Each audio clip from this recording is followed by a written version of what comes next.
That's weird. Where did you get that picture? I don't know. I think that's almost Carl. Is that Carl? Yeah, that joke got old when Rolo said it the first time. Son of a bitch bastard. All right, well, fine. Well, how you doing? We're just going to lead right into this one. I'm doing well. I'm sorry, I had my sound on, so I was hearing our show twice. But now the whole thing is, there's only one thing that's been annoying me lately, and it's been kind of refreshing, because I bought one of those ridiculous $600 Samsung watches.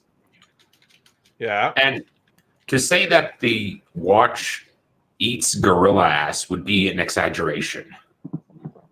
I mean, you made a good purchase with a good money decision when you replace a $600 smartwatch with a $50 Fitbit. Poor Samsung, man. So what's so bad about it? Well, the main reason I like smartwatches is you can track calories, sleep, exercise, and so on with them when you move around naturally. So it kind of helps you dial in your calories correctly. And Samsung's watch does that really, really poorly. It misestimates by like 20% every day, and it's random if it's up or down. If it's just down or just up, you can adjust for it. But when it's random, I actually wore both for 3 days, and the Fitbit was more accurate. Plus, the Samsung watch, it couldn't track sleep at all. Like, I'm pretty sure I could be dead, and it would register me as up and about. Start adding in because like part of the reason why I upgraded from my old Fitbit to a Samsung watch was I think it'll be nice to be able to take calls on it. Okay, yeah, that's true, but the speaker sucks and the mic sucks more. Then there is the whole thing with getting messages for your from your SMS messages, your Snapchats, and your email on it. But that just turns into kind of an annoyance because sometimes it feels like you have a freaking dildo strapped to your wrist there. It's shaking so bad, it's like Michael J. Fox at a parking meter. And then when you add on top of that, they have all these annoying Samsung functions on it. I mean, like, Bixby's the only guy that makes me miss Siri. I mean, Siri is annoying, Cortana is annoying, and Bixby's like those two mixed together on steroids. Like I've had the watch for like 6-7 months, and I've tried to turn off the daily update shit that they drop half an hour after I've gone to sleep every night, so it wakes my ass up. And I still haven't been able to figure out how to turn. I've turned it off 8 times in the menu, and it's still fucking on. And then add on top of that they have like a sleep function, so it's not supposed to turn the display on when you're sleeping, which would work great if the watch could actually figure out when the fuck you're sleeping. But it's not. And then you have the Samsung Pay functionality, which is good, but there's no security to it. So like one guy with a skimmer walking 5 steps behind you can empty your entire 401k. It's like a divorce without the marriage part. And its battery life though.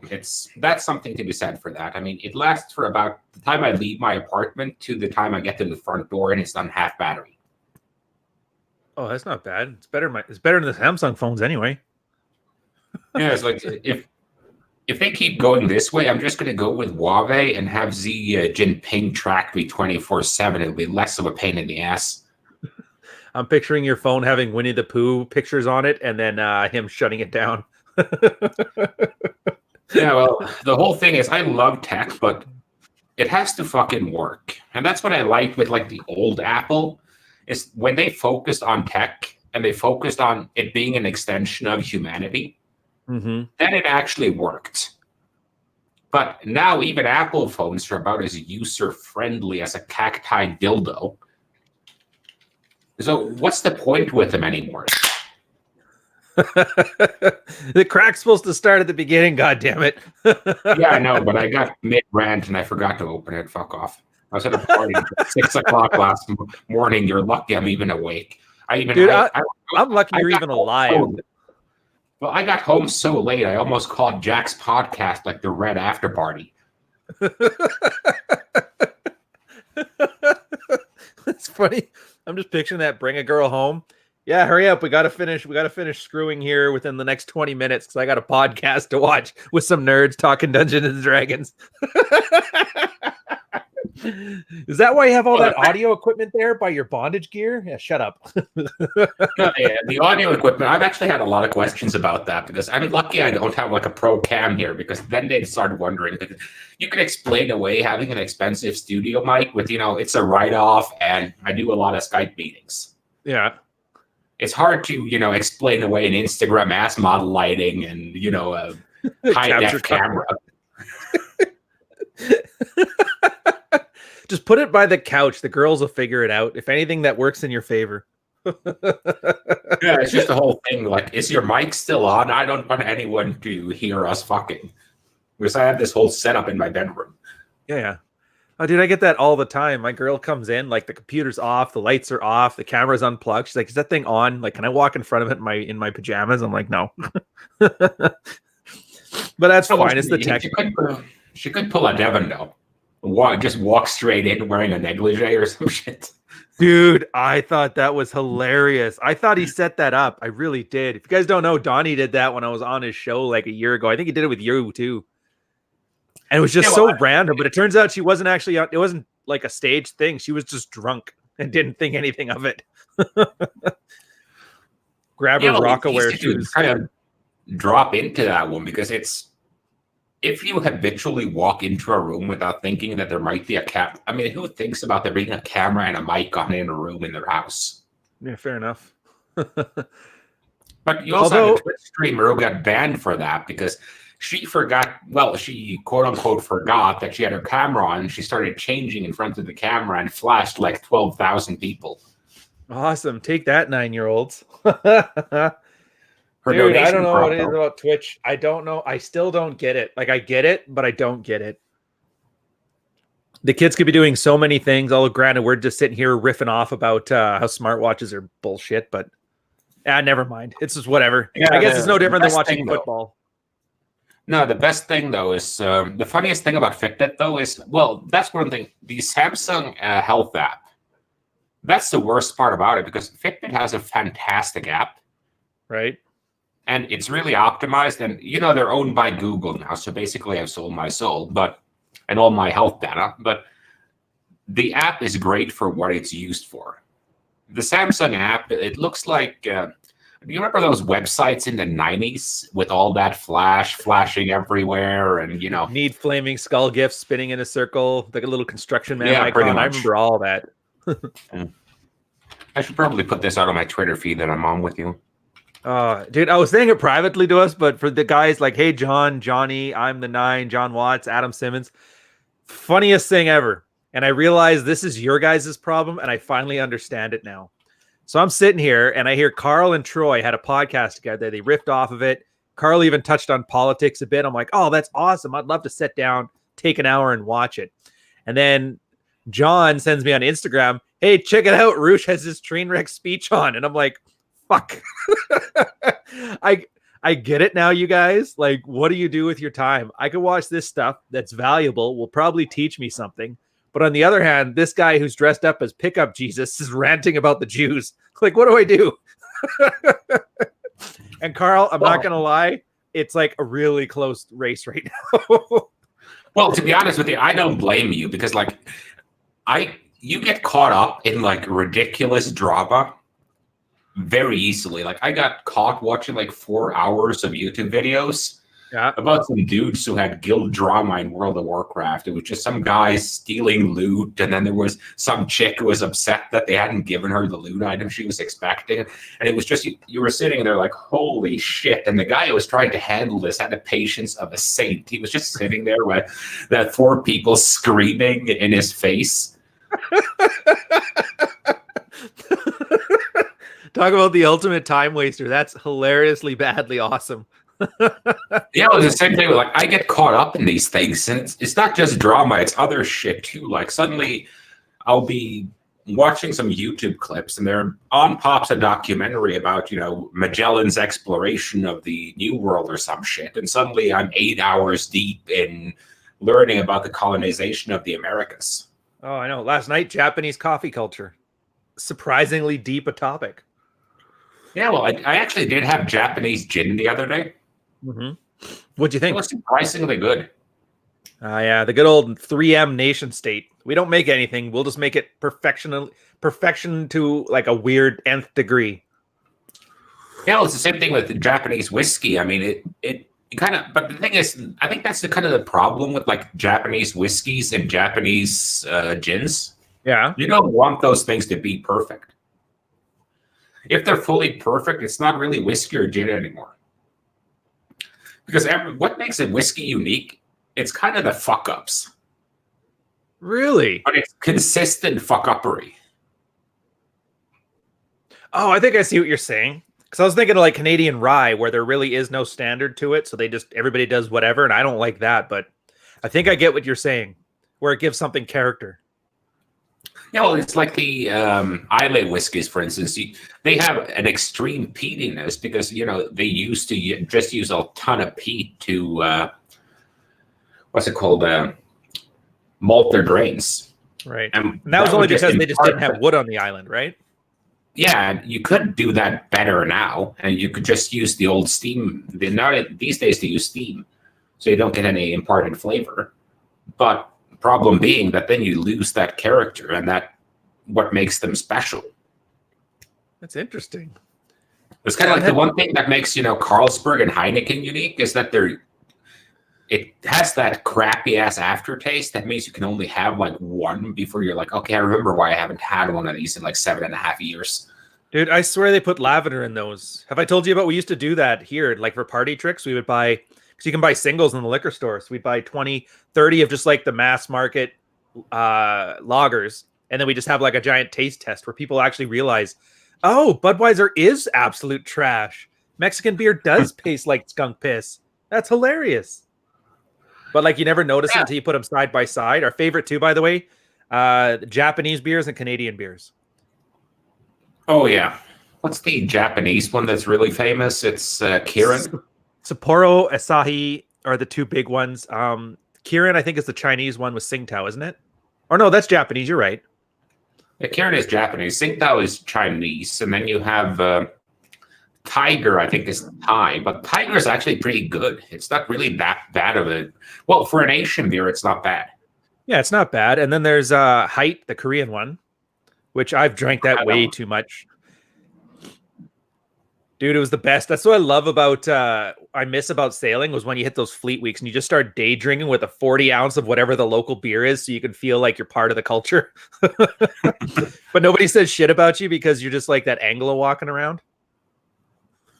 Yeah, well, it helps being, a good 10, 15 inches taller than anyone there. Oh, that'd be you. Me, it was awesome.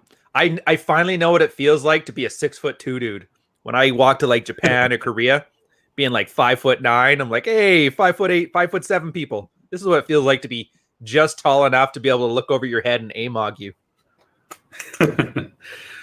Well, it's kind of interesting with that. And Rolo touched on that very good with the Filipino guys in the global sexual marketplace thing. Mm-hmm. Yeah, I like those ones. The average Filipino dude is like 5'4" or 5'5". But when they don't know about Anglos who are like 6'2", 6'3", 6'4", a dude who's 5'6" in the Philippines is like, oh my God, the alpha, he's so tall. That would explain why the incels seem to like heading over there to do their sex tourism. Hey, that's the weird thing. Yeah. Did you notice that too? So it used to be called sex tourism, but now they're calling it like you're going to the East to go find yourself a good trad wife.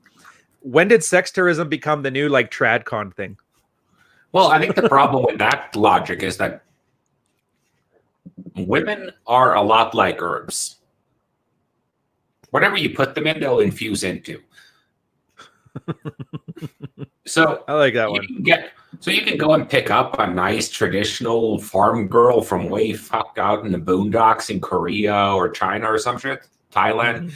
Bring her back to the States, give it 4 months, and she'll be like, I want half.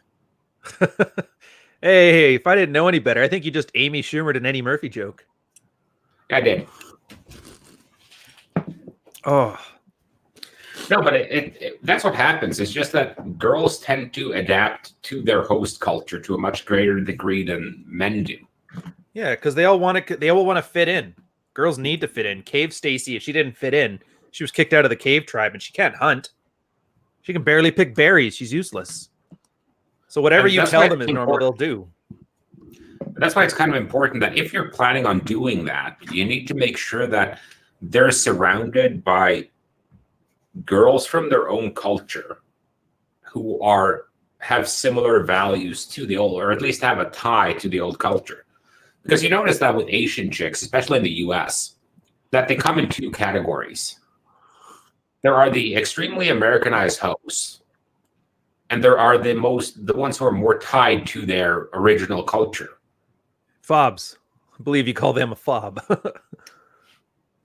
Yeah, something like that. But it's very interesting with that. If you, let's say you take and transplant like 10 chicks from Poland into a purely American peer group in New York, and then you take 10 chicks from Poland and you put them in Brighton Beach, where you have a really strong Eastern European community, the two groups will adapt completely differently. Oh, 100%. I've seen it firsthand. We had a Polish girl, an executive assistant who worked for one of the C-suite, and she was just like that. Because you know, Polish girls have that, they're very hard edged and they don't put up with any crap, because back there you need to make sure you find like a good husband. So they make sure he's strong enough to put up with her crap.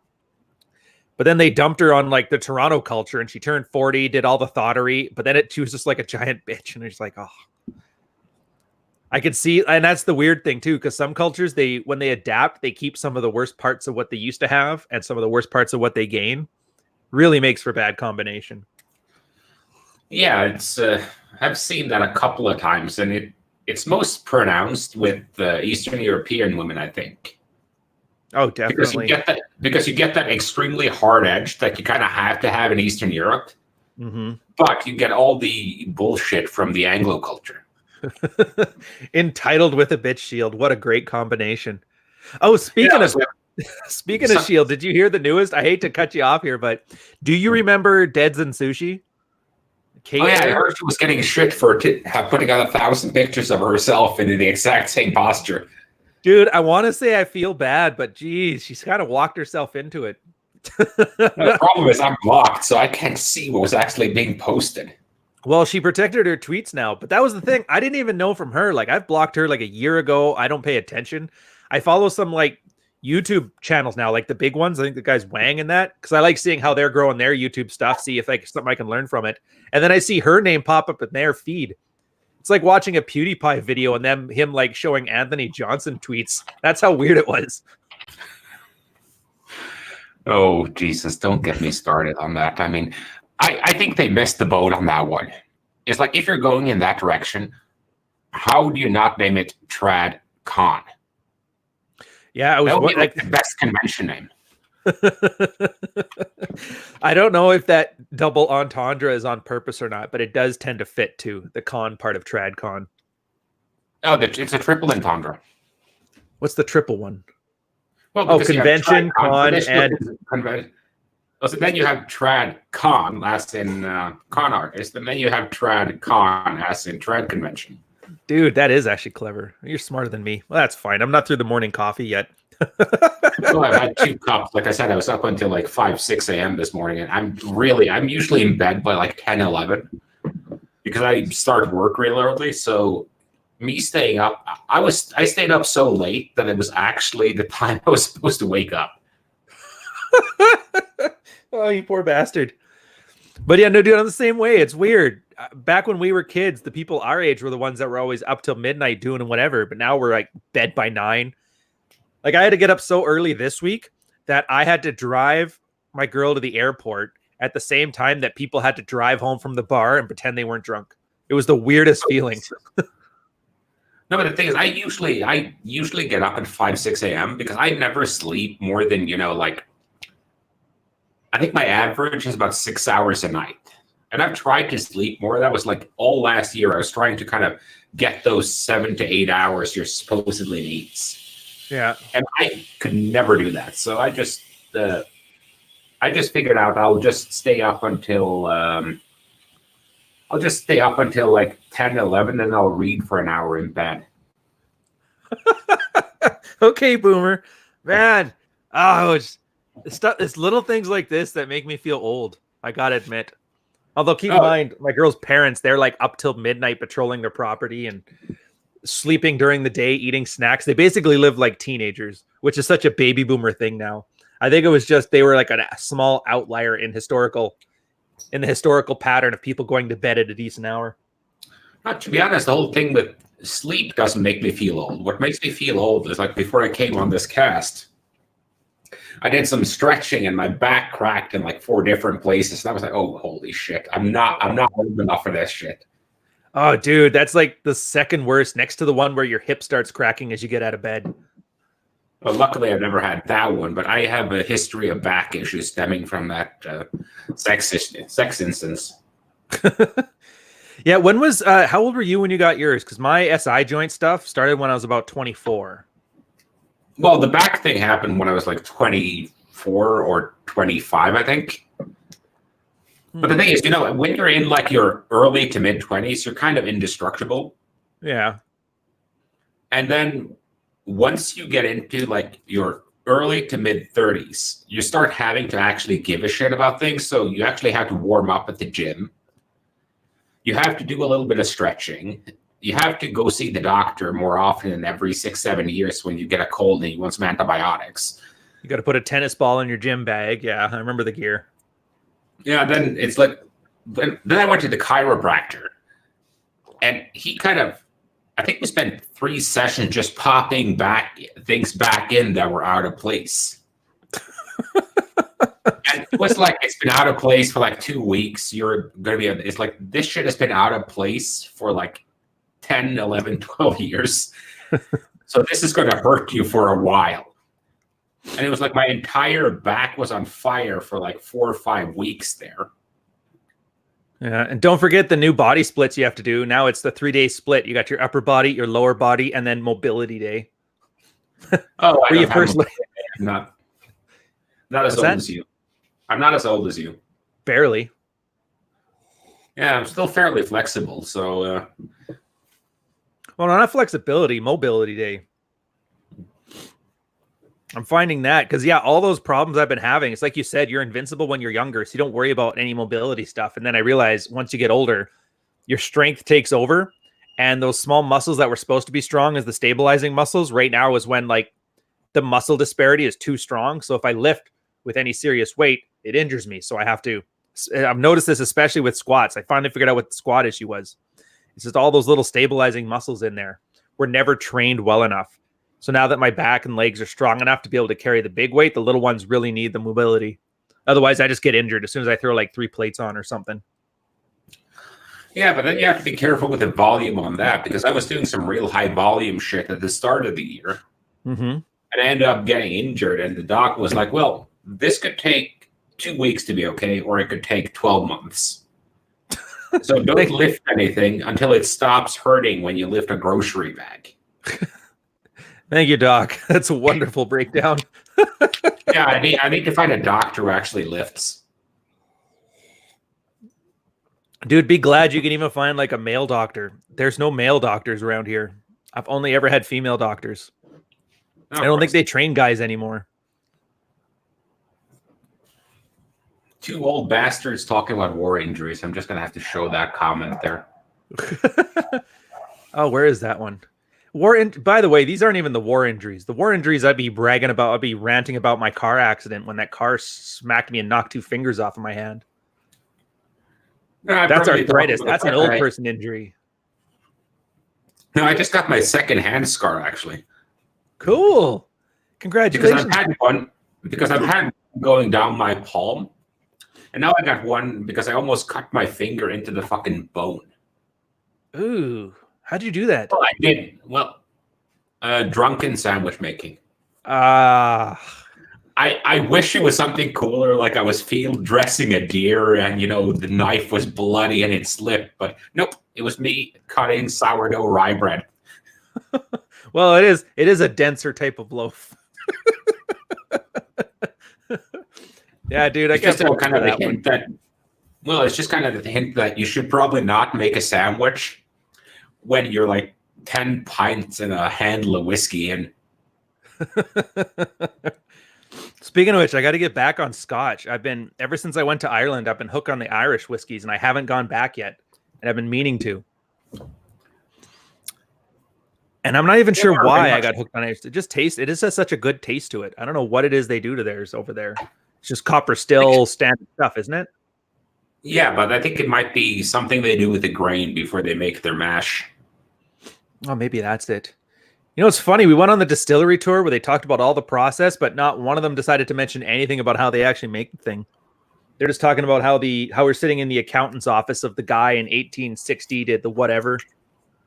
And that's when they snuck over to America and their thing in prohibition. And yeah, I learned absolutely nothing about the whiskey, and I went to the distillery and they taught me about it for 2 hours. Well, it's actually pretty simple. I mean, you make a grain wash, so you basically, it's like when you make a beer, except you cut the process before you add hops. So you don't add any hops to it. Yeah. And then you, what was worse, the drunken sandwich making or the spicy it wasn't jalapenos, habanero. But no, jalapeno anyway, blowjobs, that's easy. Yeah, the habanero one was much worse. But anyway, you make a grain wash. So you basically take the grain, you soak it in liquid at about 63 degrees centigrade for about an hour. You boil it for an hour to 90 minutes. So you get a wash that's probably about 8 to 12% pure alcohol. And then you distill that through a copper still, if you want to do it traditionally. Yeah. And you can also do like double distills. And if you're making gin, you do one distillation. Then you add your botanicals to the distill, and you distill one more time to get the botanicals infused.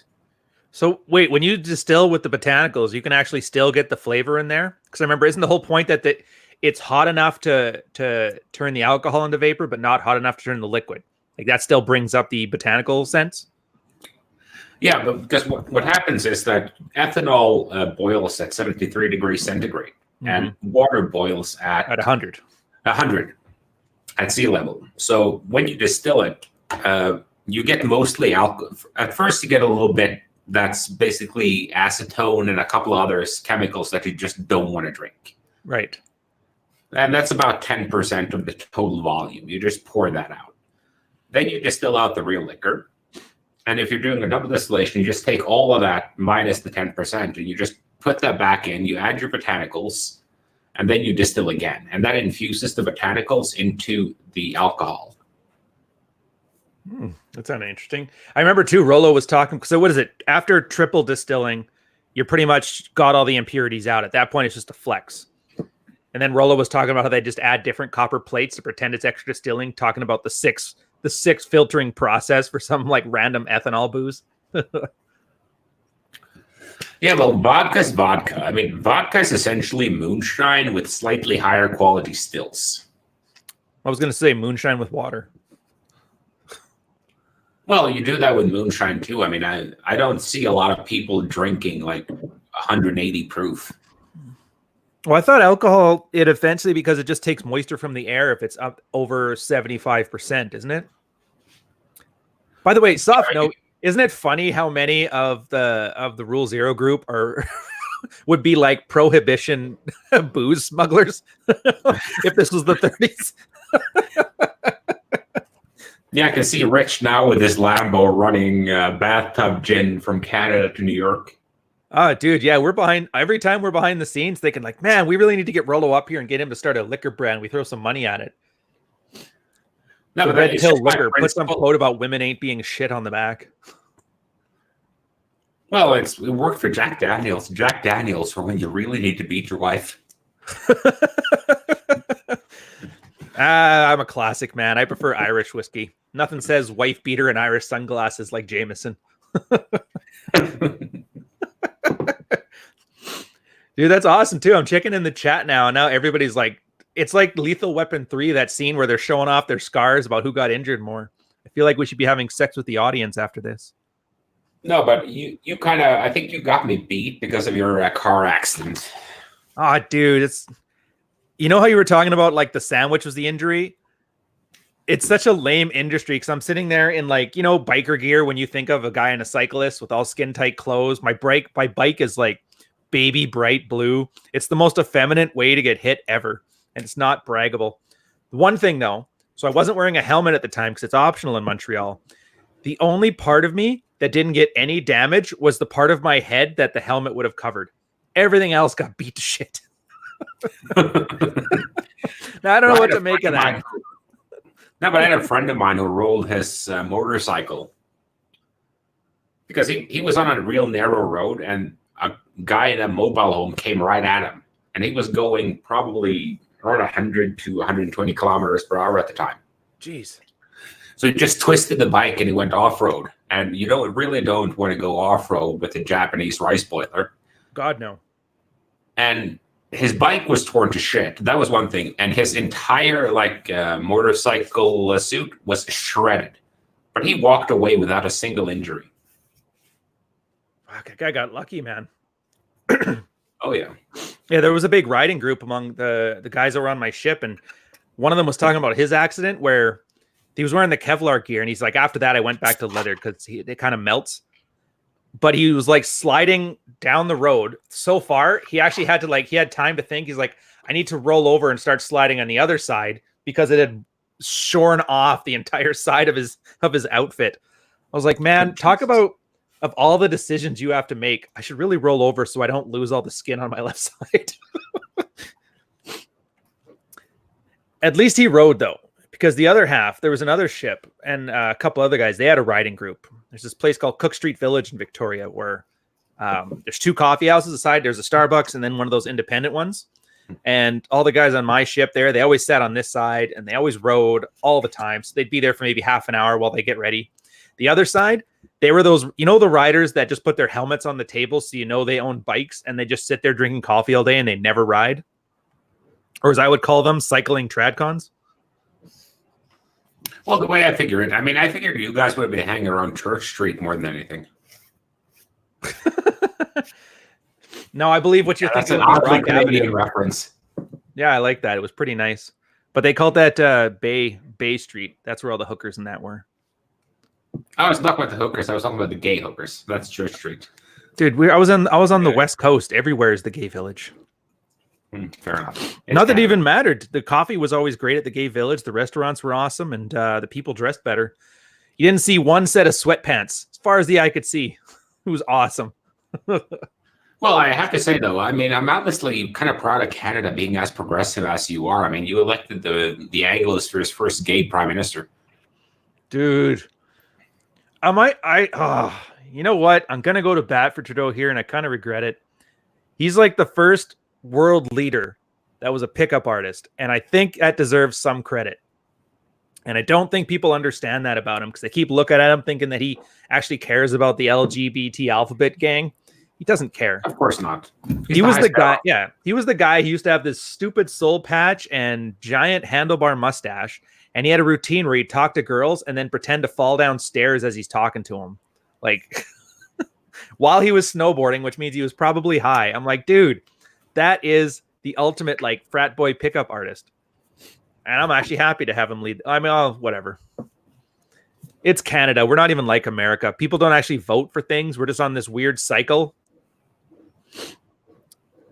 You could almost guess. I could hear liberals 8 years. Yeah, I can literally predict elections without knowing anything about anything. That's how consistent we are. Status quo country. But that's fine. It could be worse. Could be the states. Their entertainment value politics. What's the new one now? Oprah Trump 2020 would be amazing. Them two running against each other. Oh, with Independence as Rock, with Kevin Hart as his running mate. A 3-way tie. Dude, I laugh at the states. I don't know. No offense, guys. Anybody here is American, but this World War III fear that everybody's doing, I didn't realize for a country as armed as that, you guys really need to be less jumpy. Kind of puts the rest of us at, a little bit uneasy. Yeah, you get kind of nervous when there are that many guns and they're that fucking on edge. Mm-hmm. It's like living next door to a meth dealer. Yeah, and then of course my girl, she picks. This is the perfect time for looking up those dash cam road rage. Speaking of your YouTube rabbit holes you go down, just looking up everything that has to do with road rage in the States, and I'm just watching guys pulling out Glocks waddling out of their car, shooting at other dudes running off. I'm like, holy geez, why is there this many of these videos? This is like Russian dash cam level. Ridiculous. Yeah, but is there anything sadder though than a fat prepper? He's getting ready to hibernate for the winter. Like, I kind of get, being a prepper and sitting at about, 20-25% body fat with good muscularity, just for the sense that, okay, you have enough calories on you to sustain yourself for about 20 days. Yeah. That's sensible. But when you have a guy whose BMI has 3 digits to it and he's prepping, and it's like, dude, you need a fridge full of diabetes medication in your prep cave. You're probably not going to last that long. That's what I was thinking, if his fallout shelter's just full of insulin or what. But that's like the American, that's like, well, I won't say it's the Western tradition, fantasizing about being some noble steed. Meanwhile, you're sitting there as a plow horse in the stable. Is that not like the amazing TradCon kind of reference there? Yeah, I agree with you. But then again, I mean, the other side of the coin, the guys who are, 8 to 12% body fat, eat 7 times a day, really consistent with their macros, how are they going to do in a fucking disaster? I mean, how effective are you going to be at surviving if you have to stop and have a protein shake every 25 minutes? Dude, I almost... There's no Impossible Burgers in the apocalypse. What the hell, man? You have some fucker running around with a cooler on his back. It's all chicken and broccoli packed together. He has to refill that every 12 hours to get enough protein. You got to drink your own piss. That's where he gets the most protein out of his day at this point. Just from the nitrogen he spills out of his system. No, you're going to have to jerk off in a cup and drink it just to get your protein intake up. Dude, I don't... heck with it. Let's just do a little bit of gossip thing. I am so glad his latest ranting on Twitter. I don't know how much you're on now or not. I can't even hide from it. Like, I've unfollowed almost everybody. I don't even follow you guys. I'm like, I'll call you if I need to get a hold of you. But even now, I can't not see Brother Morpheus like dunking on everybody as part of the Central Orlando squad there. And damn if they're not too funny. I don't know. I can't do it. I have to get off of Twitter. Can I get one of those things that you got where I could take a 3-month break? It sounded pretty relaxing and the drugs sounded good. Yeah, the difference between us is you make your income off it. I don't. Yeah, but that's fine. I got my income to spare. I could take a break. But yeah, I noticed you unfollowed me, you bastard. Don't take it personal. Like, I literally realized that all these people I'm following, and here's the problem, I think, with content creation, and I think you'll see this too. Do you notice how one idiot, and it's always an idiot because they're the ones that mouth off the most, they put some stupid shit out there.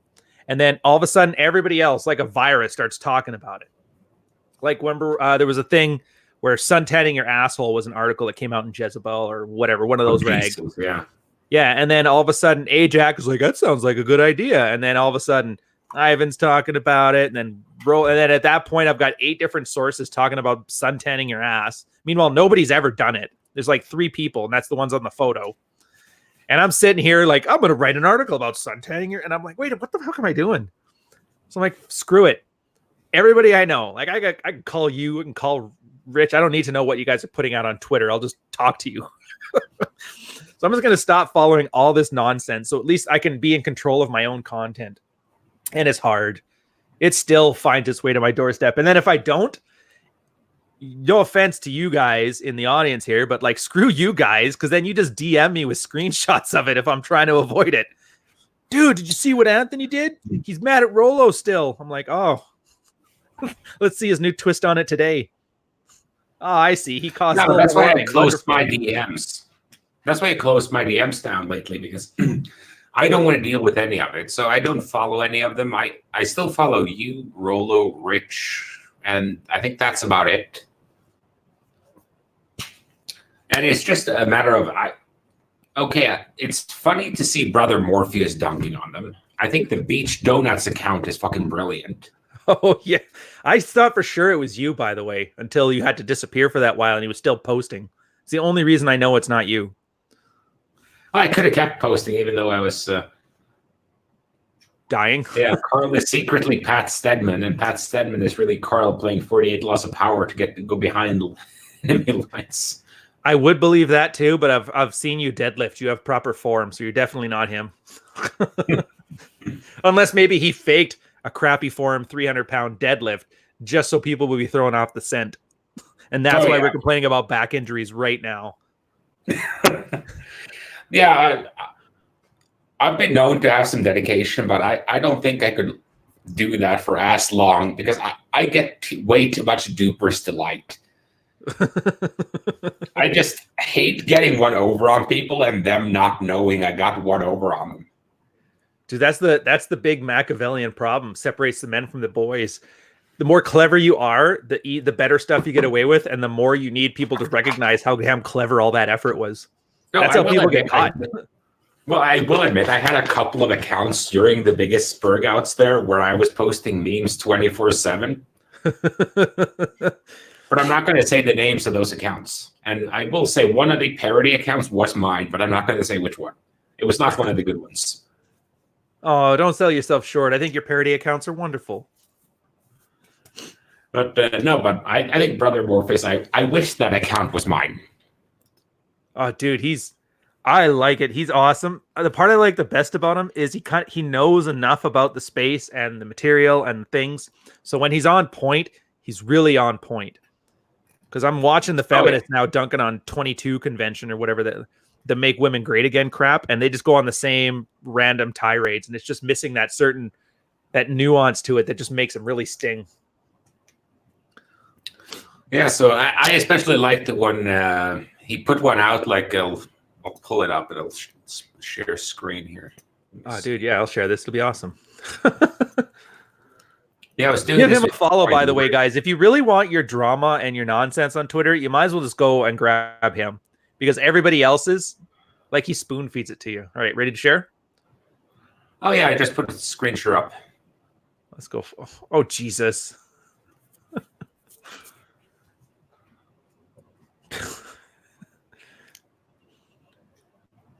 Dude, that Christmas, I told him don't engage the trolls, man. Oh, whatever.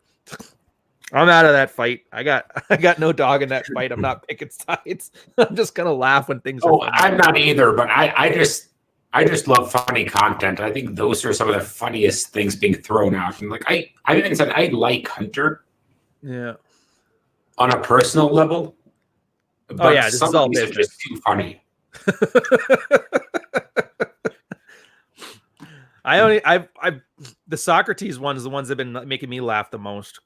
Because I was thinking about this too. I remember Breathe Through Your Balls, the guy whose whole account exists just to call Anthony a liar and then with screenshot evidence.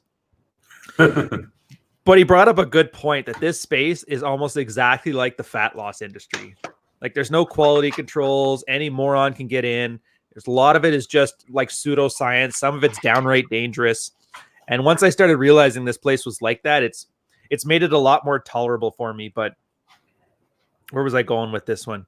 Yeah, just the fat guy married a single mom. Like, I don't get how you square that circle. And he's still like 100% convinced that it's a good thing to do.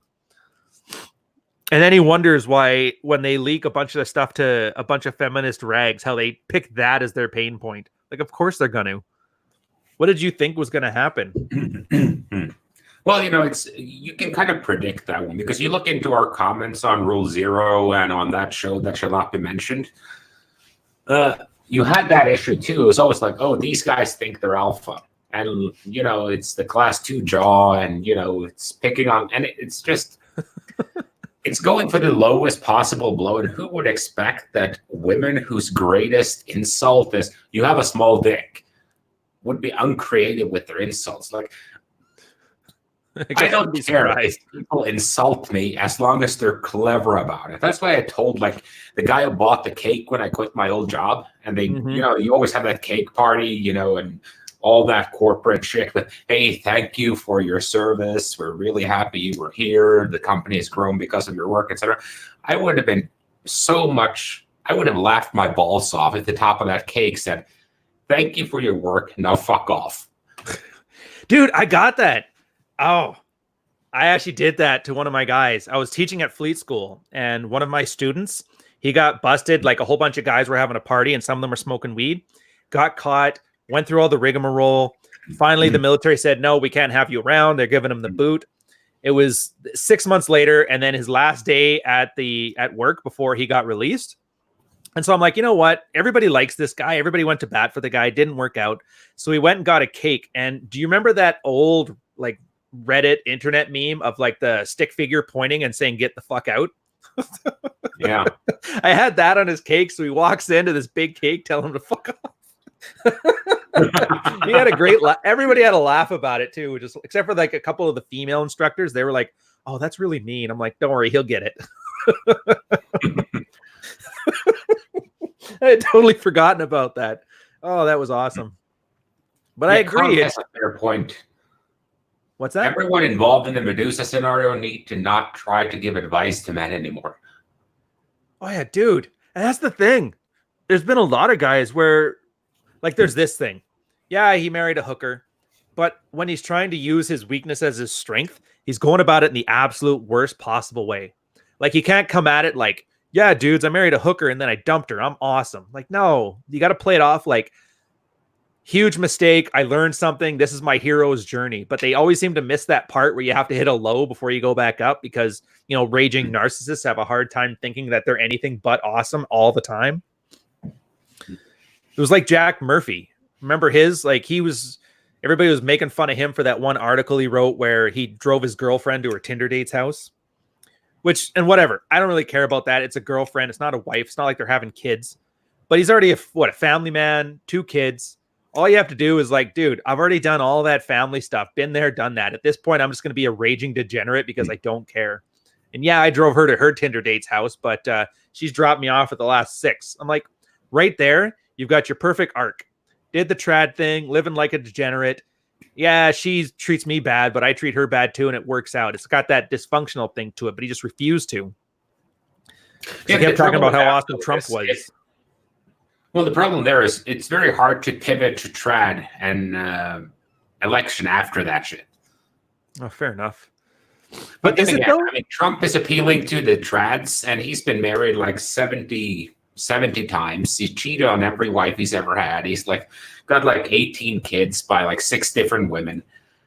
You know, paid to sleep with a porn star. Paid escorts. He paid to sleep with a porn star. You know, he took pictures for Playgirl in a row back in the 80s. I mean, the guy is like the least one of the least trad guys I know. And trads love him. I don't know if trads want to be trads. I think there's some credence to what Rolo's saying about how it's turning your vice into a virtue or making your necessity into a virtue. I really think that they would love to be playboys, which is why they're so angry at playboys. Well, I actually wrote a note for my show with Troy, which is something like men who validate their choices through social reaffirmation. So if the other guys in the group are doing the exact same thing as them, they realize that they made the right choice. If they if they buy a Volvo and every other guy buys a Ford, they think, why the fuck did I buy a Volvo? Even though Volvo is objectively the better family car. Well, at least it doesn't catch fire. Isn't that what Fords were doing there for the longest time? But no, you're right. Yeah. And it just comes down to the whole thing that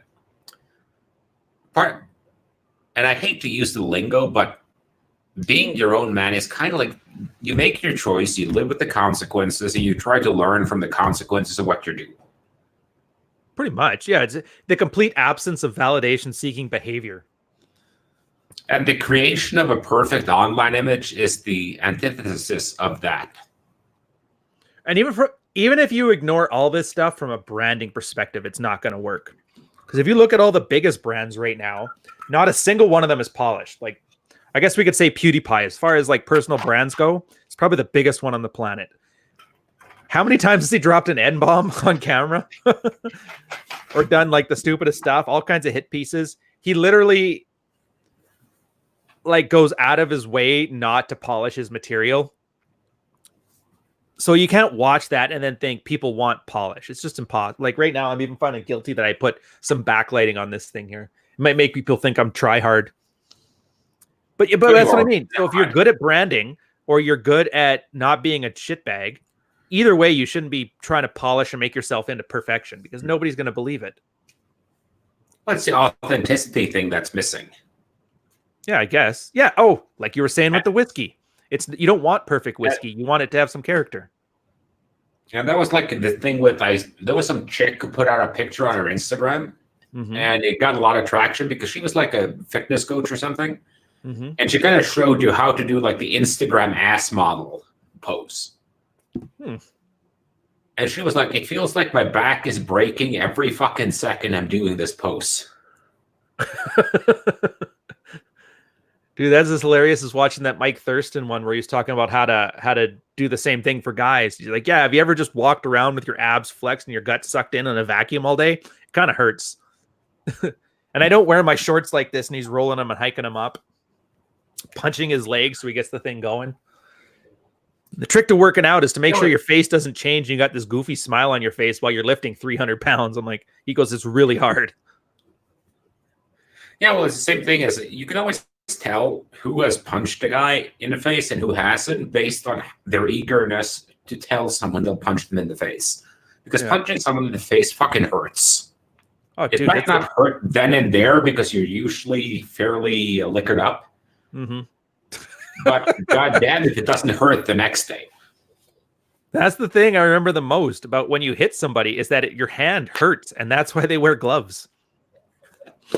The only guys I really are scared about getting punched, I don't even worry about who's talking. I look at their hands, and when they got those lunchbox hands that are so calloused up from the 8 or 9 breaks they've had, that's the thing that scares me. And I realize, yeah, that guy's going to punch me. Yeah, it's like calloused up hands, cauliflower ears, and a nose that's a little bit off center. Oh, yeah. Speaking of which, did you see I had a little chat with John Fitch last week? No, I didn't catch it. Yeah. Oh, it's awesome. I didn't realize he was as good a ukulele player as he was. He was playing Fior Elise as my lead-in song, and it felt very, what was that word? Premium mediocre or kind of kitsch. I liked it. It's nice to see too, because he's just as much as a UFC fighter can be a regular guy. He's just like a regular guy, but he's totally switched on. And all this stuff that we talk about on here, us running our mouths about women ain't shit, whatever. Like he's internalized all that stuff. So it's really cool to watch like normie culture kind of learn something from this. It was really neat.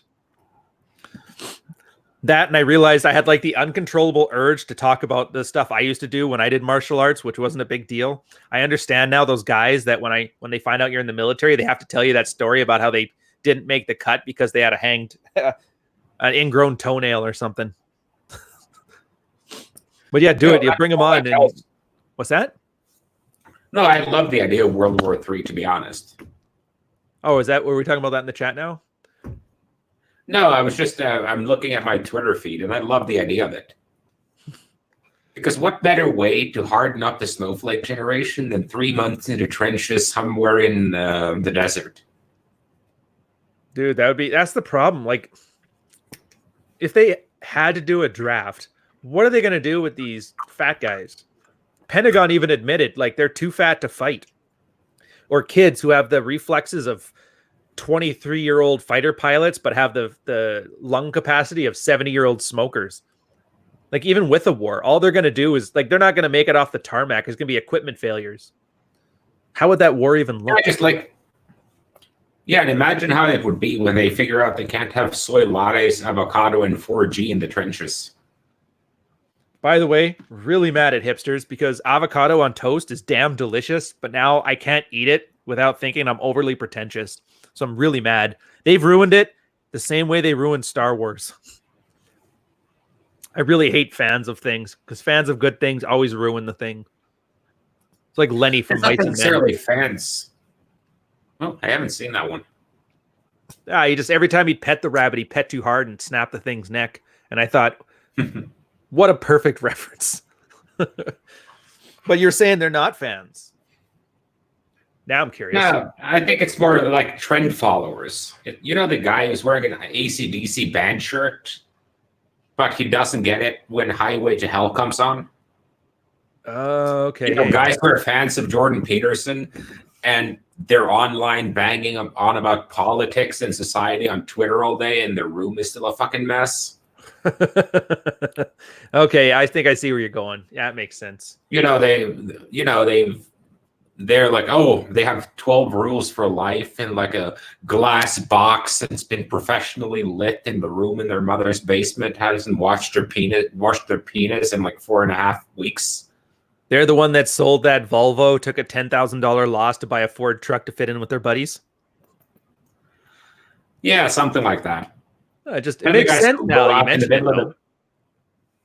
So I think it's just trying on identities, and that was kind of I was going to, because that was kind of the topic of my essay this week, balancing acts, because there's a concept, I think it's in social psychology, that deals with the persona. And what the persona is, it's different variants of yourself that you use in different situations. So it's a kind of a context-dependent you. Yeah, makes sense. Most people who are sensible realize that they do this, because if you're in corporate, you're automatically going to dial down the cursing. You're not going to hit on every girl that comes around. You're not going to stare at someone's cleavage unless it's especially delicious. Yeah, your language changes, your cadence changes, everything. Yeah, and if you're with your parents, you're not necessarily talk about the time you had a threesome in Cancun, but you are going to talk about that with your buddies. So it's kind of a context-dependent you. And if you're aware of that, you can kind of learn to somewhat integrate them. Because the problem with all these personas, they create an incongruence if your social groups meet. Like if you have a couple of buddies home at your parents' house, or, like if you have a PUA personality like Mystery and Style had back in the day. Yeah. The second, the girl comes into that, she finds your PUA personality, and then you go to meet your parents, and suddenly you're both the PUA and you're the son at the same time, and you can't create congruence with them, because in a Venn diagram, these are two separate circles. Mm-hmm. And what you need for congruence and authenticity is to slowly make them into the same circle. It's like with when guys start building boundaries for the first time, they always overextend. Yeah, always. So it's like they've been walked over by a girl and did everything for her, and the next girl that comes in and she's like, hey, if you're going to the fridge, can you grab me a soda too? And you're like, fuck you, get your own soda. That's an example of the overextension. Right. Oh, Jesus Christ, what's with that mustache? Damn, dude. Dude, my handlebar. I love that thing. But here, I just realized I forgot to plug in my laptop, so I got to roll around the office. I'm still talking and listening to your story, though.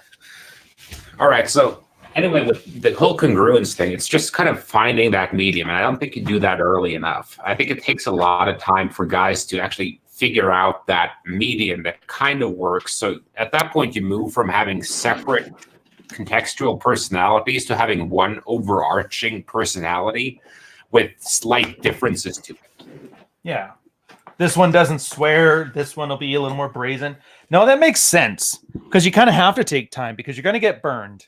There's always that first time where you get burned because you didn't think to add some tact. Like me at work when I was slagging my one boss in the junior ranks mess. And then my supervisor had a huge beta male crush on her. So we basically held up a promotion of mine just to teach me a lesson. And so I kind of learned there, okay, I get there's different social contexts for things, but I wouldn't have known that if I didn't get burned on it. No, I didn't know that doing what a girl wants, all that stuff. Or like if you're meeting a girl's friends, which is something most guys will do, even if they keep a plate around for a while, they're going to end up meeting some of her friends. Yeah.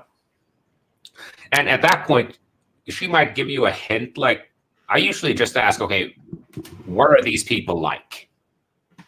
Because people have different social circles they move in. So sometimes you have that social circle where it's completely acceptable to make sex jokes or use blue material. In other contexts, that's not acceptable. And Bob Saget is the best example of that. Because if you look at him on Full House versus his stand-up show, and a Full House is like the perfect like Mr. Rogers stand. Yeah. And on his blue material, he talks about fucking Kimmy Gibbler. Oh, dude, I just remember his little bit on the Aristocrats.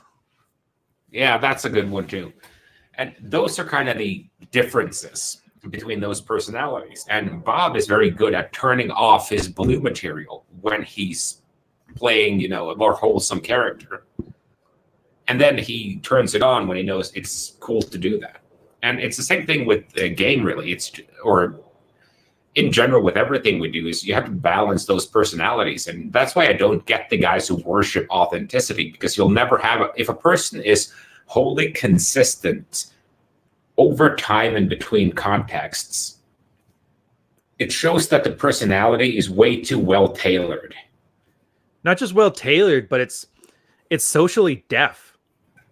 Because that's the whole reason that you have to have tact.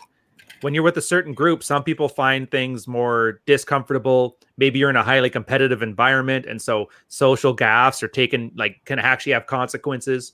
I actually also had a post on this, authenticity, where I always suggest a lot of people keep trying to be Don Draper, but they forget that Don Draper doesn't exist. Walt Whitman exists. So what you really want to do is you want to be John Hamm.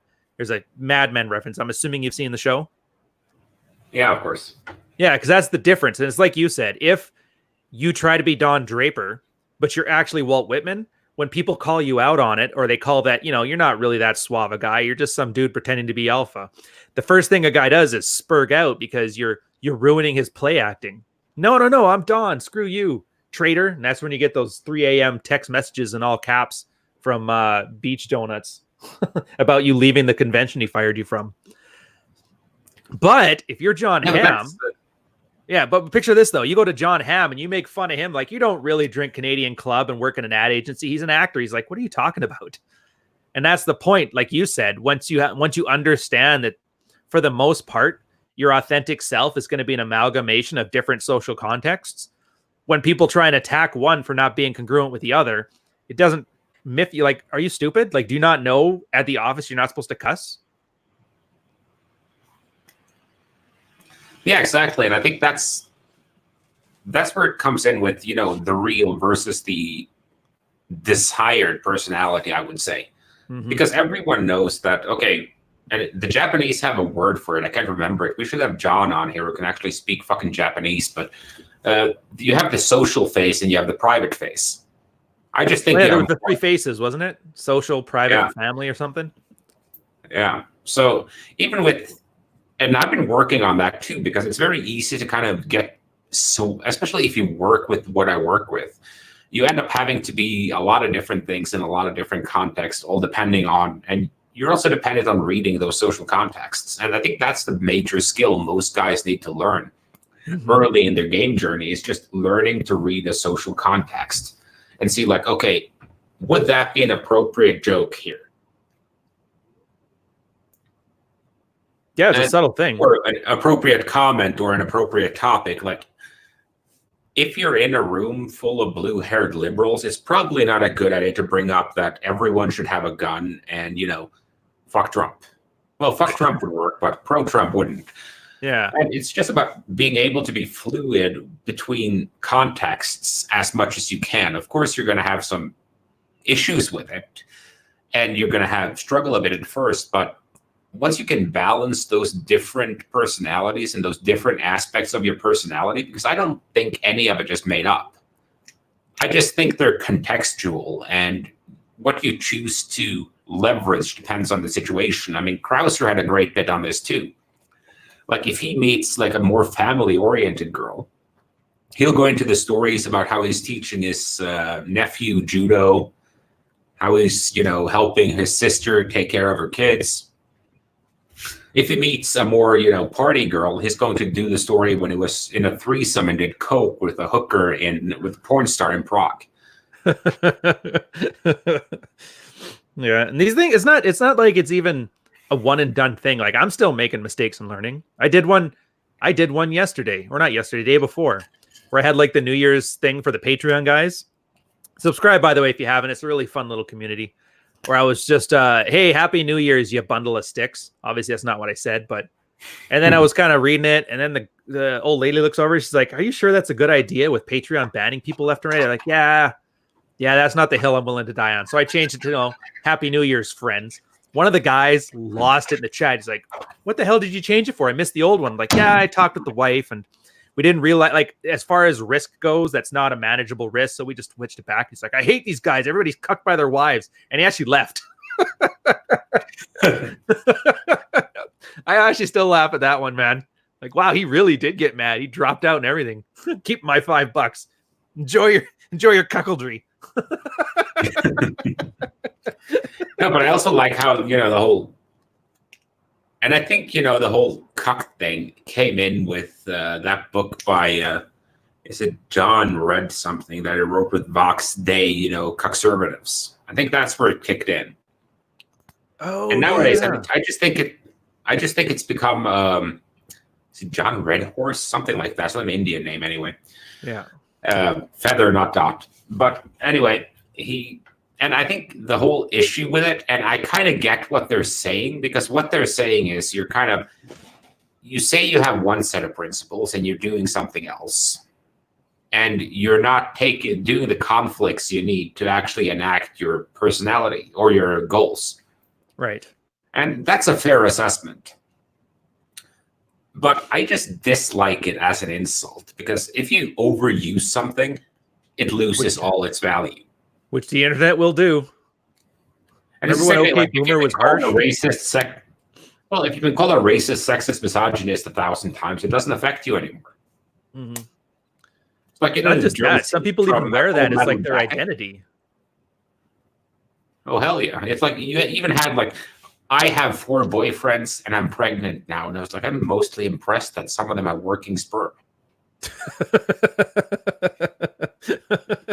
It's like they look like a BuzzFeed focus group on soy. Oh, yeah, those guys, that was ridiculous. Idiocracy. I'm really mad that people that are that ugly can still somehow make it all work. You figure there'd be some kind of like DNA signaling thing where after a certain level of like unattractiveness that your sperm stops working, but no. It's like nature will find a way. Fair enough. Yeah, I think that's where a lot of the things are coming from too. A lot of these, like when there's one chick with 4 different boyfriends, I don't think that's a choice. I think that's just it's an adaptation by the man to have a chance at paternity. Which is so weird. It's like the opposite of Islam with your 5 wives. So it's just one chick who's got 6 plates. Yeah, there's a reason why I'm just closing the window. There's also a reason why you've never had. I mean, men having a ton of different wives, that's been a common thing for freaking centuries. Yeah. But women having multiple husbands, you have a couple of instances of it throughout history, but it's not really all that common. No, not at all. Just from the basic game perspective, it makes no sense. Yeah, exactly. It's much better. And especially, how could a woman provide for that many men? And what you're saying is a woman is trading her sexuality for multiple financial investments. But you're not going to be fully invested in a company that you only own a 20% stake in. Yeah. Well, and that's the thing. If you're one guy and you need to get multiple wives, you have to work your butt off to be able to give them, a life like cavemen. You got to build 5 caves. You got to fight off 5 times the amount of tigers, kill 5 times the amount of cave Chad that's trying to sneak into her DMs. But if you've got 20% of a girl, like what's the point of trying? Like, yeah, basically all I have to do is hope that I slip one past the goalie. You don't have to try. You're not going to build an iPhone to keep Cave Stacy something to do on the weekends. You're not going to build a cave dishwasher. You're not going to do anything. And that's most likely why I'm pretty sure that those societies don't have many examples, because people just don't care. It's like bonobos. They're too busy sucking dicks all day. I just think it comes down to the fact that, and I've had this argument with, the hardcore anarcho-libertarians a lot of times, that, sure, we can work that. You have your small commune and everyone's an individual and you only trade on a voluntary basis. Until about 100 of us get together and are like, okay, let's arm up and fuck these guys over and take their shit. Oh, I know. That's because small-scale cooperation works really well. I'm more skeptical about extremely large-scale cooperation, which is what we have now, where our societies are so dependent on everyone doing their little piece that if, just let's say 10% of the population died in the Western world, how much would our society suffer just if it hit just right. So let's say you lose everyone who knows how to make the internet work. Right. Or you Yeah, lose the guys who run the power plants. It'd be catastrophic. Because it goes back to Taleb, and I haven't read him in a while, but it's the larger and more complex a system becomes, the more vulnerable it becomes too. Well, that's why that whole push lately is for redundancy. Yeah, but you can't go full. Not everyone has a military budget, Ryan, so you can just go ham on the redundancy. No, that's not what I mean. I mean, automation for the most part is just building in redundancy. Like, yeah, there's some people who know how to put a car together from scratch, but you also have a bunch of people who are able to engineer a machine that can put cars together from scratch. There's a level of redundancy to it. I'm not saying we're great at it, but I do see the push in that direction. Yeah, same here. But I also see the fact that you're also creating not necessarily single points of failure, but you're creating dual points of failure. Let's say both the guys who can put the car together from scratch and the guys and the machine they put together the cars, they're both dependent on electricity. They're both dependent on having the materials you need. They're both dependent on competent operators. They're both dependent on the steel injury. Okay, I get what you're saying. So you're just engineering these, and it looks like you have redundancy, but it's a false sense of redundancy. It's kind of like the Titanic with its 18 hulls or whatever. Compartments to prevent it from sinking. Yeah, until an iceberg rips through all of them. The iceberg hits on the side, so it rips down the side of it. Or it's like the early oxygen tanks they used on Mount Everest. Sure, they had redundancy in case their systems couldn't function high altitude without oxygen, but then the oxygen bottles were leaking, the gauges froze, the valves froze, and so on. So then you need redundancy for the valves and the bottles and everything. So the second you build in a redundancy, you also build in more dependencies. And I realize this is systems theory and not really what we're supposed to talk about on a Saturday morning when guys are hungover after Jack's red pill after party. No, it's an interesting way to look at it. I kind of like it, and it's speeding up. It's not going away. So it's kind of how do you navigate within that sexually? Because I know sexually there's that same level of redundancy. Well, like here, picture if Tinder goes away tomorrow. Tinder and Bumble, there's some new law passed. No more social media apps about hooking up. What are people going to do? Probably buy sex dolls. No, they might go back to the bar, and they may. That's one of the things that me and Troy talked a little bit about too. Is you don't have to be an expert at every form of game, but you need to know a little bit, because even if you're doing online game, which is one of my preferred avenues because it's so low investment, you can go through like 100 leads in 25 minutes while you're on the can. You still need to have some degree of day and night game, and that's just because you could be the best guy at online game and text game. But you have to meet this girl at some point and convince her to take her panties off. And that's going to need either day game, night game, or a combination of the two. And Rolo had a great comment here. Human advancement revolves around the innovations of beta males. The innovations beta males create in order to solve the reproductive problem. Yeah, I'm sure there's a beta male who got the excuse from his wife. Yeah, honey, I'd love to suck your dick, but I just did a ton of dishes, so I'm exhausted. He invents the dishwasher. Like, honey, I would love to fuck you right now, but I just had to cart 2 barrels of cold water from the river to be able to give our kids a bath, so I'm fucking exhausted. He creates the hot water heater. And the indoor plumbing. You know the funny part of that is, too? All these, as you put it, all the beta males solving these female problems, then what do? Hey, thanks for the tub. Now get out. I'm inviting Chad over. He's going to be here in 15 minutes. Thank you for making the internet to make my life easier. I'm going to go on Bumble now. Talk about your all-time backfires. It's literally chore play, but once you chore play the girl, she still divorces you and then plays around with Weekend Dad. Life's cruel jokes, I guess. I don't know. Oh, hey, I see Rolo in the chat. Should we have him on? Rolo, do you got a couple minutes? You should come on. Or are you on your phone? We'll see. I'll send him a thing anyway. I don't think he's ever been on this show. You guys still there? Did I lose something?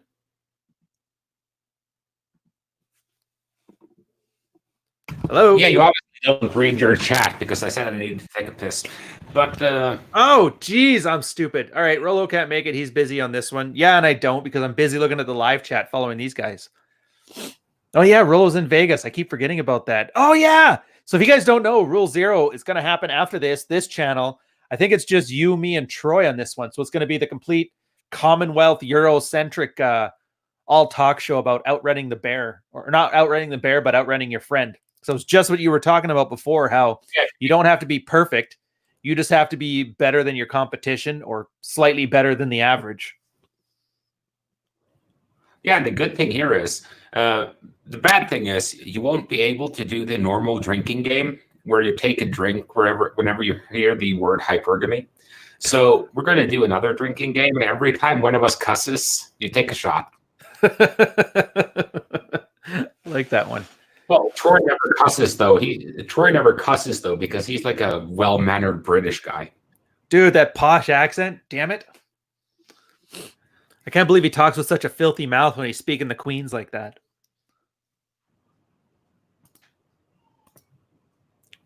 Yeah, the Queen's English. That's a.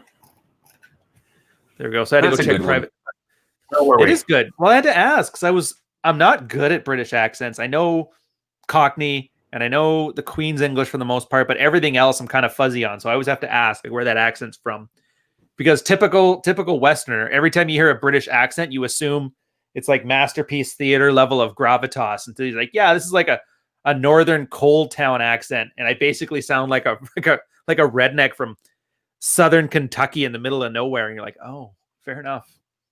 Well, to me, it sounded like magic. I thought you were reading Shakespeare. Yes, I think that's a funny thing though, and I've had some thinking around that, what accent to go with, because if you think about it, a guy speaking British English to Americans or Canadians always sounds more posh. And Americans and Canadians are usually sort of impressed with the British accent. And if you speak a British accent in Australia, they're like, fuck off, cunt. Yeah. And for most part, the Canadian and American ones, they kind of have that American broadcast to it. So it's commoditized. So it's not really special. It's just a baseline. But then you have the Boston accent, which is quite Britishy. Yeah, I guess so. To be honest, I think the Australian accent for a guy, at least from what I've seen here, is that people just eat it up. It's got that Chris Hemsworth attractiveness to it. Because it says, wow, he's posh like the British, but I'm pretty sure he's like the descendant of a former criminal. Well, I think the reason why girls eat up accents is just that they love that foreign dick. Hey, this is something that won't find its way back to my parents. We'll see. I got to admit, for girls, my favorite accent, and it's such like an obscure one to say, but that Hong Kong British accent. I loved that one. And it's so specific, and I don't think anybody else but me cares about it, but it's my favorite. Never caught much of a difference there, but I probably wasn't paying attention. Well, it's just got a bit of that, like I'm sure you've heard a Chinese native speaking English. Now picture them speaking English with a British accent. Oh, Jesus. Yeah, it's hard to explain. It's just one of those things. It's like hearing a South African when it's kind of like an Australian Dutch, sort of. Like an Australian person speaking Dutch, I guess. No, I think one of the funnier things, though, with Indian or Somali. Guys who are like, people are trilingual, or is quadlingual a thing? They just say polyglot at that point. Yeah, people who speak like 3 or 4 languages fluently, but they always mix up their words between the languages.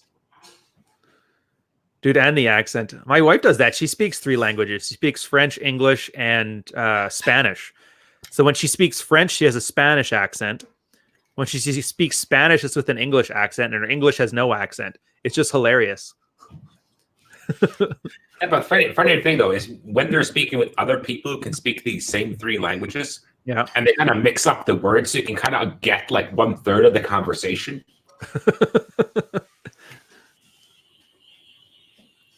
You're sitting there like Sherlock Holmes trying to figure out, okay, what the fuck are they actually talking about? That's what I liked. That's one thing I like about French, though, because you kind of do that when you're first learning, because 30% of English is based on French, and like most of it is German. So when you're hearing a German person speak or a French person speak, you can kind of pick out just enough of it where you almost kind of might know the idea, but not really. I find that nice. It's a nice little mystery. Yeah, it's like but then you realize you're just staring at somebody with your jaw wide open for 10 minutes while they're trying to have a conversation, and you feel like a spurg. Yeah, it's the same thing with what was I going to say here? With some guy made a comment that English is not one language; it's three languages under a big overcoat, pretending to be one.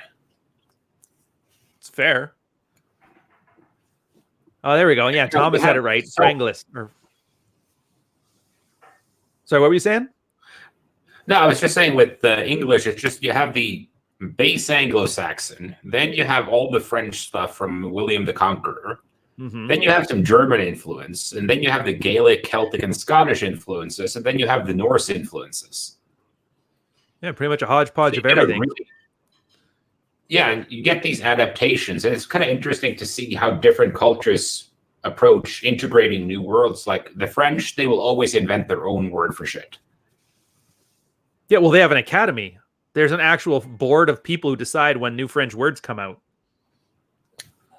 And some of those words just sound ridiculous. Mm-hmm. And they're never based on anything. But that's the beauty of English, is they steal the dramatic thing where, like, I need to know what to name something. And so you literally take two words that would kind of describe it, and then you make it into one brand new word. And then people automatically will know what you're talking about. Yeah, people will understand it, but it also makes the language very cumbersome. Oh, of course it does. Because I'm more of a fan of taking, especially if you're in tech, and this is a digression, but I'm a big fan of using the original word for things instead of inventing your own tech words, because then it becomes very obscure. Yeah. Well, it makes sense too, because you got to be precise. Because with precision, you kind of, and Russian is good for that too. And at the moment, I think about 1/3 of all scientific papers are published only in Russian. Really? So what is it about Russian? Is it just that it's close to Latin, or? I'm not really sure, or if it's just an extremely, it's kind of has that German thing to it, where it can be both extremely abstract and extremely concrete. Like if you read Russian literature, you can be incredibly descriptive with it, but you can also go into abstractions. But the Russians don't have the same philosophical tradition that we have in the West, so to speak, with analytic philosophy especially, but also with the Continental, that they write philosophical tomes. Mm-hmm. So if they need to explore, the idea of man's relation to God and morality, you get something like a Kant or a Thomas Paine or a Schopenhauer or a Wittgenstein, or Russell for that matter. Right. In Russia, you get something like The Brothers Karamazov, which is a novel with the philosophical undertone to it that kind of shows you the entire philosophy from a literary standpoint instead. It's the same thing Ayn Rand tried to do with the Fountainhead books. Fountainhead, Atlas Shrugged. It's all about taking a philosophy and wrapping it in a narrative. Yeah, in a narrative. But the problem is Ayn Rand was never a really good writer. You think? And I'm just saying that because if you put 70 pages of exposition in the middle of a novel, it's not a good novel to read. I'm just thinking of the Lord of the Rings now, where there was that 50-page talk about Bilbo's birthday party at the beginning. Well, it helped set the tone, but I always felt that Tolkien was a bit too descriptive with his shit. He was, but that's the thing. He wasn't writing a book either. He was inventing languages for fun, and he wrapped a story around it. But that's game, by the way. That's the funny part. I think that's probably why you like Russian, because all game is take these evolutionary psychological concepts, wrapping them around a narrative. So us versus the world, that routine is just game. The same way you talked before about how girls would, you put a girl from buttfuck nowhere, you drop her off in LA, and then in 6 months she becomes an LA Valley girl. It's exactly the same. Just wrapping a narrative around a psychological concept. And I think it's kind of neat, and it's really awesome when you get into it, which sucks though, because now you have to start recommending people read fucking Evola, start understanding these hardcore abstract texts in order to learn game. Well, I guess we're all screwed now, right? You know what's still going on, by the way? The Ebola shit? Yeah. Just watching a guy single-handedly destroy a platform, but whatever. No, well, my main issue with the way philosophy is treated in the space is that I'm in favor of philosophy being read among people who run game. Mm-hmm. Just for the simple reason that it's useful in terms of teaching you how to think in the abstract.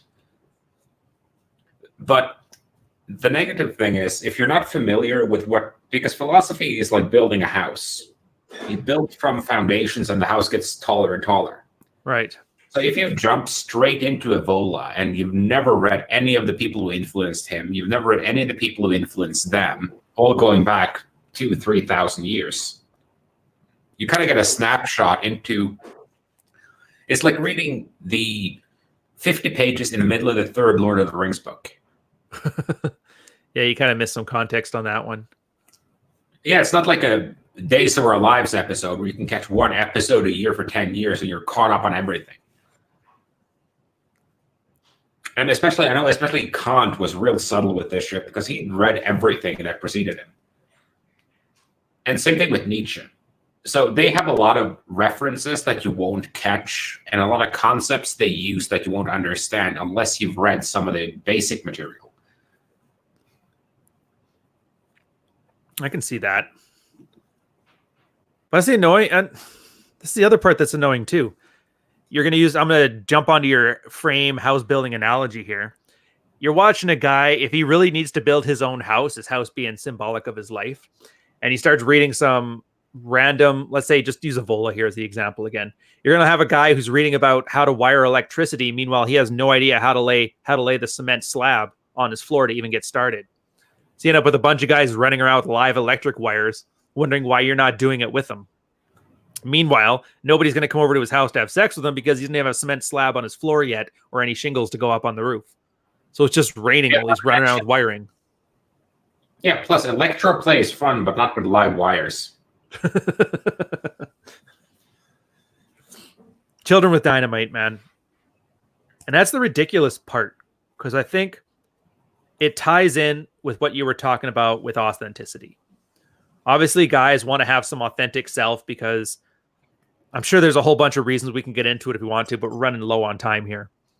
Needless to say, people want to know there's something about them that's somehow unique and special and not copyable by anybody. We're not commodities. We're special snowflakes. And then you put this stuff into it and you get this random mishmash. Like you were saying before, hey, you have to kind of tailor your personality. But the problem with doing it via philosophy is that there's no tangible thing it's tied to in the real world. Like, yeah, I can read Evola. I can do philosophy all day, but I haven't talked to another person in 6 months. So I have no idea how to hold a conversation, keep eye contact. And so this whole authentic self that I've built has basically no relevance anywhere except for in my own head. It's like the philosophical version of buying a sex doll. Like that analogy. Yeah, I worked really hard to fit a sex doll in there somehow. I think that's kind of the issue with this is if you take the training wheels, which is what I think game for a large part is, it's training wheels for men who are 5 to 7 to 10 years behind their peers. Right. And it's also much more comfortable to have sex on grass as opposed to uncovered concrete slab. Ask me how I know. But anyway, where I was going with it is you can kind of get the training wheels. So you can use the training wheels, but you use that as a leaping off point for creating your own thing. Because nothing we say in here is original, really. It's just a regurgitation or a reformulation of some concept that someone came up with way before we lied. Fat chicks are training wheels. They need training wheels.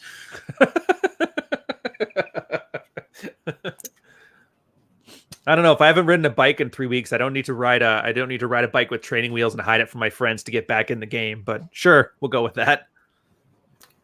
But I think it's useful though, because I think one of the earlier things with getting over approach anxiety was just walking up to random people and asking them for the time. Yeah. And I think that is a good concept, because if you learn how to be a functioning social person, then girls will kind of follow on that, because the least thing girls want is a socially unfunctional person. Yeah, well, it's not only boring, it's boring on a creepy level. Well, it also reflects poorly on her. Like because every girl is kind of, they're thinking, okay, I want to fuck him. But they're also trying to rationalize, could I introduce this guy to one of my friends? Or if you're opening a group of girls, you're going to have to engage all of them. You just can't go up to the one you want to fuck and be like, hey, I want to come on your tits and make you my girlfriend. You can't just walk up with your Volvo when everybody else owns a Ford. By the way, I love the Dream reference. So you have to kind of get to the point where you're socially functional. And then there's also what I think of as like, you have to be this tall for me to ride you step, which is just a matter of not having any massive disqualifiers. Right. Just removing the disqualifiers and getting a decent set of social skills will take you a long way. And then you have to kind of, if you're then looking to get with like the top level of guys who are really going after, the girls who get flown out to Dubai, the girls who have like 18 mafia bosses looking to wife them up, etc. If you want to get with those girls, there are higher requirements. But that's the same thing. It's the same thing with strength training. I mean, you can get pretty far and be pretty damn good just by doing the basics. And then if you get to a point where you're like, okay, I want to compete in strongman, or I want to compete in powerlifting. Yeah, the whole other set of things you got to do. Then you have to start focusing on the small things, like doing rack pulls instead of full deadlifts, doing chain presses and, different training methodologies. And that's a natural progression, but you can't just jump into the advanced methodologies and expect to have the same results as The Rock has after, 25, 30 years of weight training and copious amounts of vitamin S. I like the predictability of it too, though. That's the other thing. So let's say, there's a lot of people, most of the solid critiques of game is you don't need all these stupid routines and that. Just walk up to a girl, talk to them, things naturally happen, and then you have sex. And for a lot of guys, that's true. But for the guys who haven't gone through it enough where it's internalized, it's nice to have a system just because it's predictable. People hate unpredictability. So just knowing if I walk up to a girl, I have my 3 phases, and each phase has 3 sub-phases, that at least gives me the confidence to have a structure. So I go, okay, so yeah, she may turn me down, but if it happens, I kind of know, oh, it's because I didn't do a very good opener, or because I didn't deal with LMR very good, or I accidentally made her look like a slut to her friends. And then it gives you some feedback. But it makes failure palatable, because I think the one thing people hate more than anything is to fail and not know why it happened. And worse yet, not being able to do anything about it. And that's another reason I like game, because you're removing all your weaknesses, but you're also, and the structure doesn't even have to make sense. All I say is that people have to do it, and it has to work, so it has to be field tested. That's the only requirement of it. I could literally make up one that's got, and I think guys they were making like 27 steps, 3 phases. If they tried it in the field and it works, then it works. It's just as good as mystery. As long as there's something there, it doesn't even matter what. That's why you got Daybang with Roosh and his like old man openers, and Mystery with his like opinion openers. And the 2 are perfectly fine, but neither one matters as long as you just open your mouth and use mouth words that make people entertained as you're talking. It's fine. Well, I think I like the old man opener too, just for the sake of it gives her a lot of points to latch onto. Mm-hmm. So it gives her, it makes it easier to carry a conversation, because a big part of early conversation is finding something you can use to build rapport. Oh, yeah. The little commonalities are huge.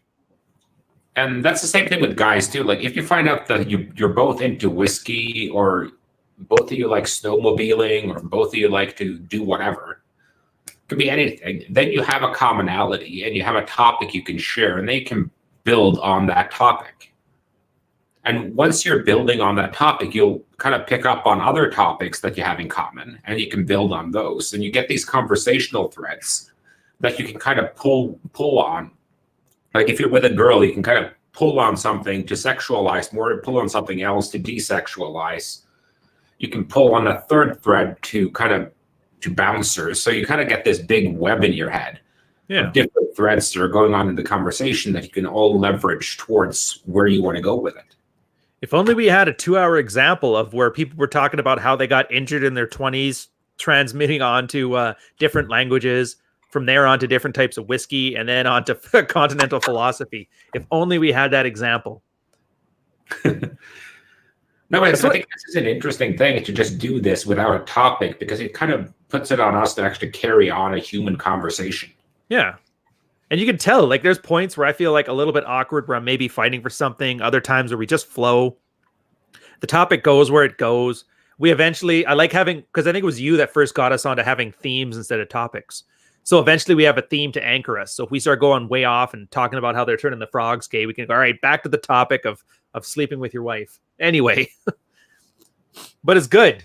And it's great. And I hope guys take these lessons from it, because it teaches me as much as it teaches anybody else. Yeah, but we can't talk about sleeping with your wife. You'll get jealous again. We'll ruin our friendship. Dude, I'm one of the few people that sleeps with his and doesn't have other people do it for him. I don't like outsourcing. No, but come on. I see all these thread accounts talking about how they're banging their wife all the time. They're lying. Of course they're lying. Of course they're lying. That's the thing. Here's the thing. Trad accounts. I would trust the first trad account that got his wife on to a separate account talking about how great he is. Not one of the trad accounts has ever had their wife on there talking well about them. And I think that's telling. Because either she doesn't care or she doesn't believe them. It's my running theory anyway. Well, I think a lot of wives would get on there and would talk well about their husband, but you'd catch the undertones. Because from my perspective, there was a comedian who made the joke, why would you beat your own wife? That's like keying your own car. And it's kind of the same thing with women.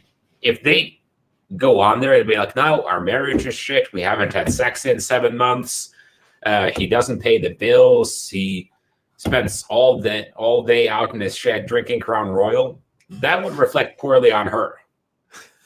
You have to keep in mind, why are there so many women who have Instagram profiles of their perfect house, their perfect kids, their perfect husband? That's like the girl who walked with 8 cups, who wears a big like shelf bra with massive, don't even remember the English word for those. When she goes to the club, it's to make herself look better. And no woman wants to look like, no, my relationship is shit. Well, I thought the trad ones, their relationships are all perfect. They got their retirement sun hat after their career of thottery, and the golden sun hat retirement. I like that. I'm going to somehow word that into something pithy. Make fun of trads again. Well, they do give us a lot of good joke material, but I think the whole thing is kind of, I'm always asking, who are you trying to convince? The rest of us or yourself? See, that's where I like at the end of it. Yeah, do your little jokes because red meat, everybody likes engagement and outrage. That's what basically gets eyeballs. That's what gets you noticed. But then afterwards, you got to add some kind of G.I. Joe, the more you know life lesson at the end of it. For a lot of the trad ones, that's kind of the point that I drive home, is that it's no different than the guy who thinks he's a playboy who slept with 1,000 women, but in reality, sitting in his basement making it all up. It's just another narcissistic fantasy that's preventing a guy from doing actual good work in his life. I mean, you think about all these trads. And Cake in the Crisis, perfect example. That chick account talks about her. She has the sun hat goddess stuff. Divorced her husband because he was taking a naked photo of her. And her excuse was because my mom has cancer and there's kids in the house. How dare he? And I'm like, right there's a systemic problem in that relationship. And I guarantee you most of these trads, especially the ones that are harping on the loudest, probably have stuff that they could be dealing with like that. But they're too busy talking about how They got truck nuts, Miller Lite, and a good sun hat goddess wife who doesn't like that anymore to actually do anything about it. And I think it's dangerous. Well, we kept talking about that a while back. It was a running joke on the show that shall not be mentioned. Of how many of the sun hat goddesses were sending nudes to the panelists. Oh, yeah. The same nudes, too. I remember Donnie and I are swapping to, oh, yeah, her. I remember that one.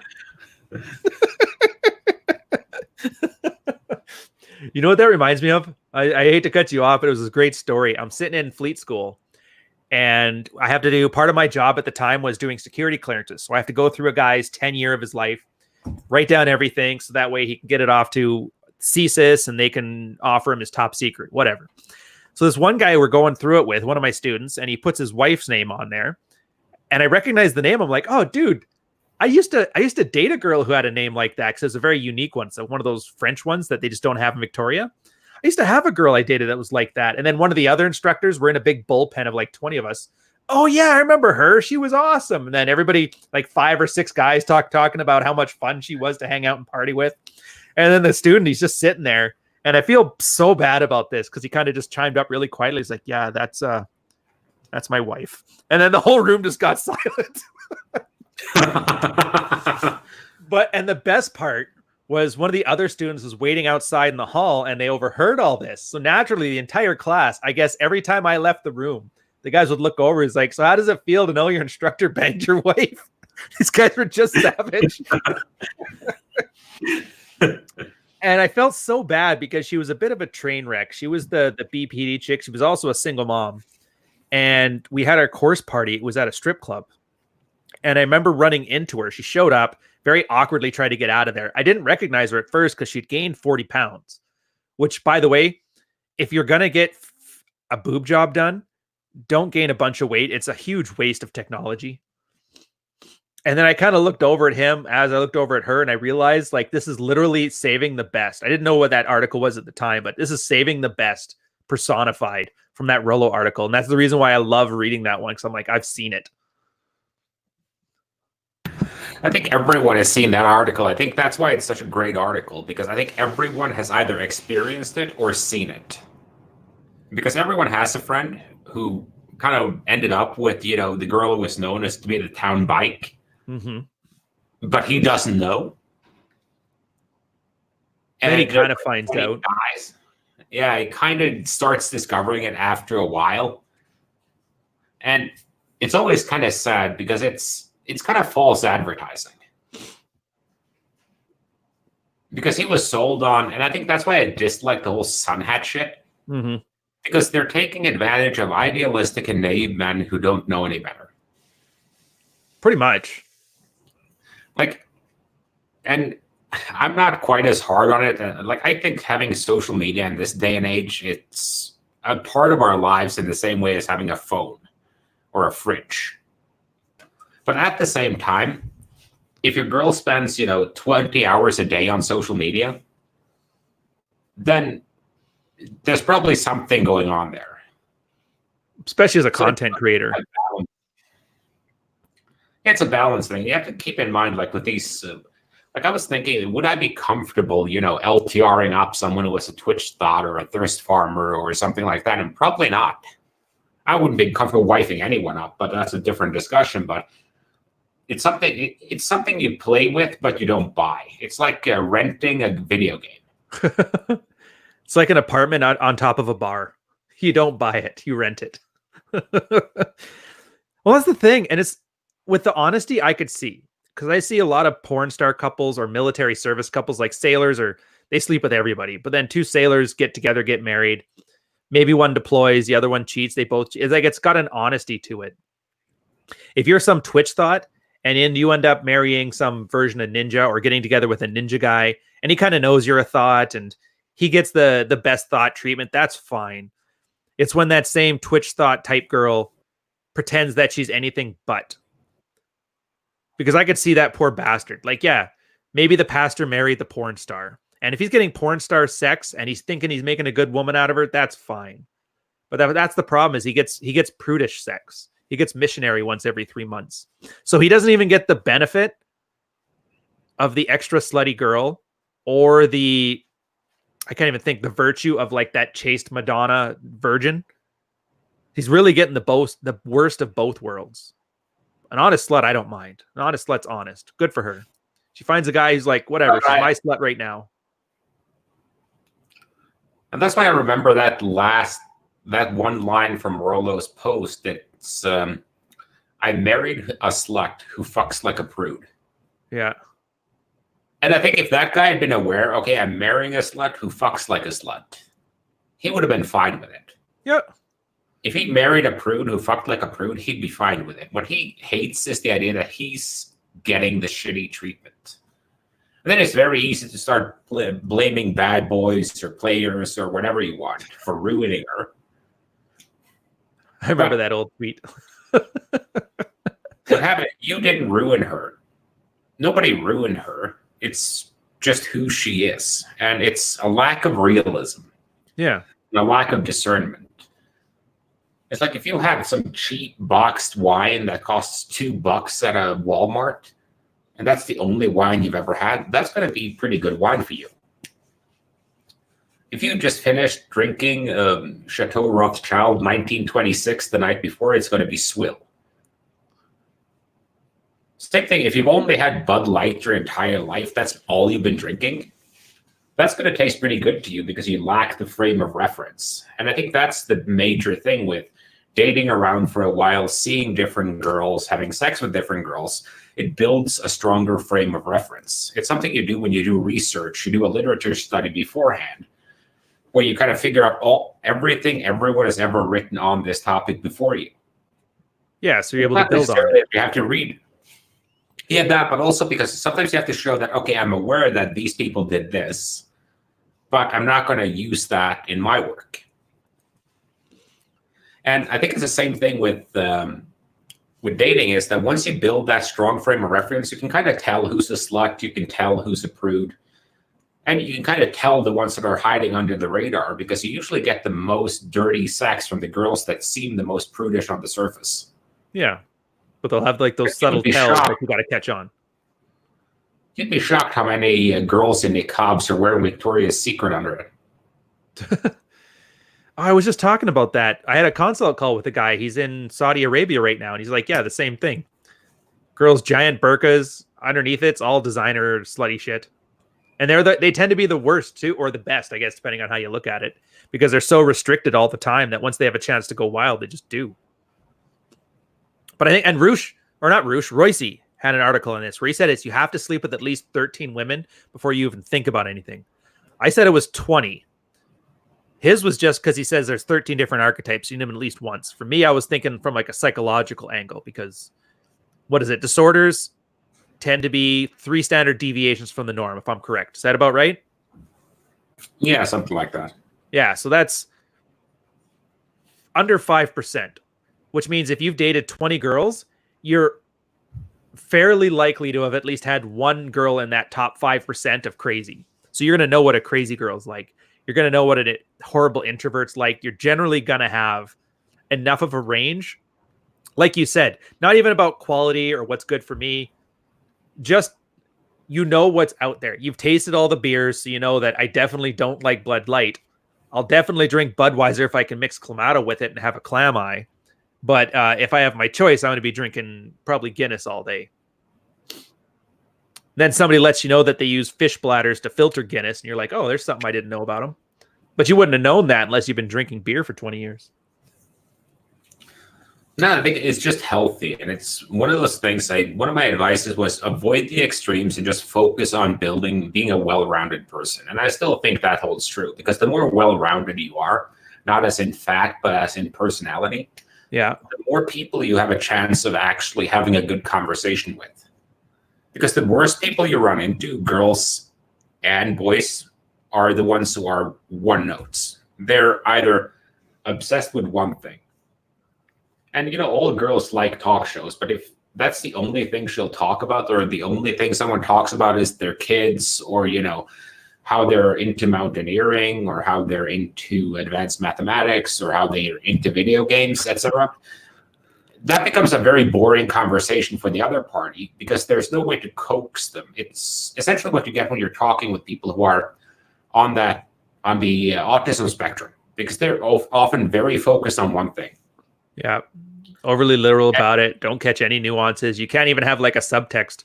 That's so much fun, by the way. It's the one thing that sucks about this cast, because you're just a photo right there. But not being able to see any of your body language does make it a little bit harder to have like little contextual things about him. Yeah, I was going to mention that earlier, that doing this is actually harder on you than it is on me, because I can read your body language. I can look at your facial expressions and everything, so I can kind of see where you are. Wasted all that money on John's course just to have you stare at me with a photo. God damn it. Oh, you did that just to read my body language? I'm flattered. But no, I mean, it's good, whatever. But that's good too, because this is forcing, and this is a good thing for the audience. You're kind of forcing yourself to pay attention. For you, the smallest inflection in your voice is something I have to pay attention to now, because it's going to let me know where you're at. Although sometimes it's easy. Like when I can hear you stepping away from the microphone, getting a little more distant, I know you're probably going to go get a drink. So it lets me know right about now we're going to switch to a more casual conversation, something about sluts. And I'm fine with that. It just comes with practice. I used to work with a couple of people, and one of them was having a real hard time telling when I was being sarcastic, because I could be pretty deadpan if I want to be. Yeah. And the other guy, after a while, the other guy was like, oh, he's being sarcastic. And I was like, how can you tell? Well, because when he's sarcastic, on the last syllable of the sentence, his voice goes on just a tiny bit. Oh, the ending with a question thing. I like that, though. It's little things like that. It's neat when you hear other people say them. I know the guys were letting me know about my verbal tics, where I always say bear with me at the end of something if I don't have 100% structure onto what I'm doing. And it was at the point that it was turning into a drinking game. Every time I'd mention it, guys in the chat, it's like, oh, he just gave the bear with me. I was like, fuck. But it's neat. Imagine somebody paying that much attention to you where they catch like, oh yeah, he inflected his voice slightly different there. He's being sarcastic. So I think that's interesting when you pick up on those things. But to go back a little bit to what I was saying about being well-rounded, I think it's just the more topics you are at a conversational level about, the easier it is and the less context dependent you become. Like if you're extreme, because the more of a one-note person you are, the more context dependent you are to be in a space where that is the central topic. Like if you're very into advanced mathematics, that's probably going to fly very well in a mathematics department at a major university. I should hope it's not going to fly very well at a bar at 1 a.m. So you have to kind of figure out how to relate to people who are very different from you, because relating to people who are similar to you, that's always easy. Oh yeah. You have all these common reference points, but it's when you meet someone who's like the complete opposite of you in just about every way. They grew up in a different place. They went to different types of schools. They have a different type of education, or maybe no education. They may think that McDonald's is the best food in the world, that Bud Light is the best beer in the world, and they smoke Newports. At that point, you have very few commonalities. So at that point, you kind of have to dig harder to find commonalities. And the more well-rounded you are, the easier it is to find those commonalities that let you work a good conversation with them. And the easier you are, easier it is for you to learn new ones. Because there's been a few conversations like this where I don't have any commonality with the person. So for the most part, it ends up turning into me asking them questions and getting them to teach me about the stuff they're passionate about. Something I learned from a date. Actually, it was this one chick, Nicole. And I remember coming home after our first date, talking to my friends about, this is the smartest girl I've ever run into. She's brilliant. Until like 3-4 dates in, and I realized like she was an idiot. But she knew how to ask questions, have me run my mouth, and then use that to learn more about me. But then the thing is, all I pictured was, man, she and I share the exact common interests. And she may have learned them by the end, but she didn't know them at the time. It's a damn good skill. You know, asking questions is probably the best skill, because I'm not sure where I read it. It might have been some Robert Greene stuff, but if you ask questions and you sit there and listen, everyone loves to run their mouth about themselves. Mm-hmm. So they'll tell you everything you need to know. And you don't have to do any work, and they will think you're a great conversationalist. Yeah, 100%. Listening is the best conversation skill you can have. And to give some practical advice, I'd say that's some good practical advice. And also being able to tell good stories and having good stories. And there's one thing I always keep in mind, because I know I do this a lot myself, is that never let the truth get in the way of a good story or a good joke. You got to exaggerate or change things to little details. Timing. Sometimes it's not even just you have to exaggerate. Just tell them in a different order. Like that story I told about the French girl that was married to one of my students. Your entire school, yeah. Yeah, that's like a 6-month story compressed in. And then I moved some details around. Like the strip club party wasn't actually our course party. It was earlier, but I mean, who cares? That's a detail that nobody's going to care about if it's not the course party. And it just so happened I was at the strip club and saw her. But it makes it better that way. Yeah, that's kind of what annoys me so much about people on fucking Twitter. When you tweet something out, well, let me give it some time. I'm just going to find this. I tweeted something. I just tweeted yesterday, something to observe. If someone always has an enemy, you should avoid them. It's only a matter of time before you become that enemy. Some people cannot live their life without an antagonist. Now, what I meant to say with that is, if you have no enemies, you're probably bland. Mayonnaise version of a person. But everyone has some enemies and some people they don't get along with. But if you're dating a girl and week 1, she's fighting with her mother. Week 2, she's fighting with her sister. Week 3, she's fighting with her boss. Week 4, she's fighting with a bitch at work. Week 5, she's fighting with her cousin. Week 6, she's fighting with her mother. Then it's obviously a person who's addicted to conflict. Mm-hmm. Like, if I need to have a 6-pack every night, I'm probably an alcoholic. If you're constantly talking about fighting feminism, you're probably... Well, some people are just addicted. Well, addiction isn't just a substance thing. It's also a psychological thing, because in the end, alcoholism is about signalers in your brain.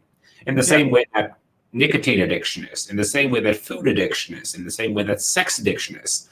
It's just different emotional ranges that trigger a release in your head.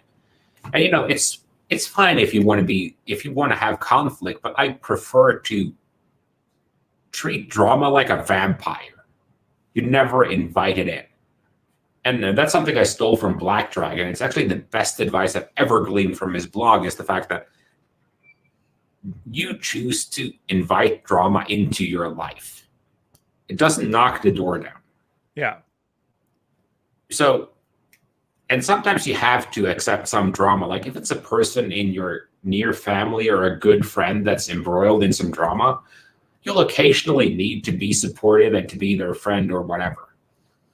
But if this becomes a constant thing where they're always fighting someone and they're always involved in drama, they're probably addicted to it. And they're addicted to that emotional rise. And that's a good way to alienate everyone in your life from you. Easily. Because I can deal with an alcoholic. I can deal with a cocaine addict. I can deal with a lot of different addictions. What I can't deal with is people constantly creating drama, because I've had drama to be exhausting. Oh, it is. I agree. Every now and again, it's like sex. You can't have sex constantly. You need a break. You need that refractory period. Well, you can have sex constantly, but it requires large amounts of Viagra and cocaine. Oh, penis rings also work, by the way. Oh, that's good to know. Hey, totally off topic that has nothing to do with the exact point you just made. Did you notice that we've gotten zero guff from anybody in the numerology meeting or numerology groups after we left a certain Central Orlando businessman and his cadre of people? Oh, I still get some shit, but I have them all on block. But people like to DM me shit, so I closed my DMs because I don't want to deal with it. Really? I totally forgot. I thought their accounts got suspended. I actually had to ask one day. It's like, whatever happened with these guys? Yeah, it was just one of those neat things. At least it's dropped off considerably, though. Well, I don't really. If people want to believe that, let them believe it. Same thing with astrology. Mm-hmm. If people want to believe it, let them. It as long as it doesn't harm you. Like one of the more annoying things are the fedora atheists. Oh yeah, the Star Wars fans of atheism. Well, they ruin it for everyone else. Oh, I know. While you guys are reading the Bible, I was studying the blade. Well, it's the same thing with vegans. It's like they ruined their brand so hardcore by being obnoxious cunts that they had to rebrand as plant-based.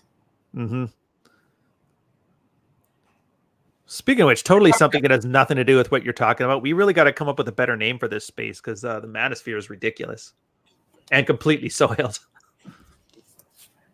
Well, you know, I was fine with the manosphere. It's not. It sounds like a gay nightclub. It's one of the things me and George Bruno agree with. I think he's popular. But anyway, I just don't think there needs to be a name. Because the second you have a name, you have a potential brand. When you have a potential brand, people will compete for ownership of that brand. When they compete for ownership of that brand, they end up ruining it, either intentionally or unintentionally, because that was one of my biggest issues with the whole fighting that was going on back and forth. Wasn't that who has ownership? It was, we look fucking ridiculous to every sensible, mature man who might be interested in the material. Mm-hmm. One thing that gave me solace with that, by the way, is I noticed that even like academia Twitter, political Twitter, like everybody's doing it in their own little spheres too. So at least that shitty part of people is so common that it's not as bad as it could have been. Well, it's all clout chasing, really. It's everyone wanting to be on top of that pyramid and being the guy who has control of those things. How embarrassing is that, by the way? Like you're chasing clout to be the king of the manosphere. Could you think of any other low status award? That's like that person at work who's taken the small modicum of power and let it completely go to their head. And it's just so off-putting that even if they get it, you're just like, oh, good job, man. It's like being the coolest guy in math club. Yeah, the smartest. Oh, I can't even say that R word anymore. Turns out there's a block list. I can't use the the French word for being late on the YouTube casts. The voice to speech picks it up and completely removes the channel from or removes the video from algorithms. And for me, the whole thing is, it's very hard for me to give a shit about this space. It actually took a long time of thinking for me to actually decide, okay, I want to try and engage with this space again. Mm-hmm. So that was just a consequence of, I enjoy doing these shows with you. They're probably one of my high points. Oh yeah, same. I do these shows, and same with Rule Zero. And I enjoy writing. I enjoy tweeting quite a lot. At the same time, you get the amount of shit you end up getting from random cunts with nothing better to do. I mean, reading Pornhub comments is more entertaining than reading their replies. And it's such...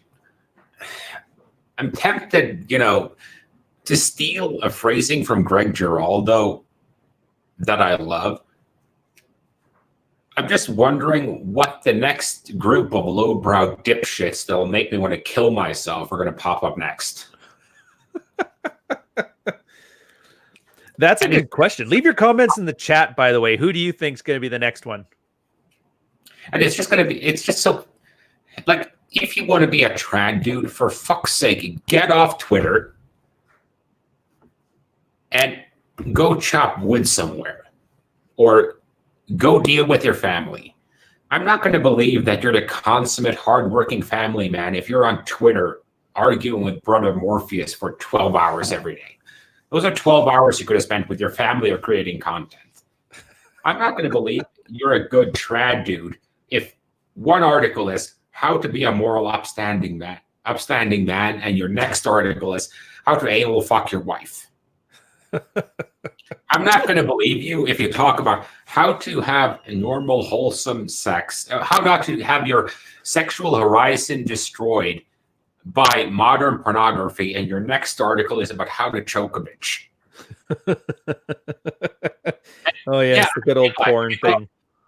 And I don't know, if you go and quote mine some 250 fucking articles and 2 books I've written, you're going to see some contradictions.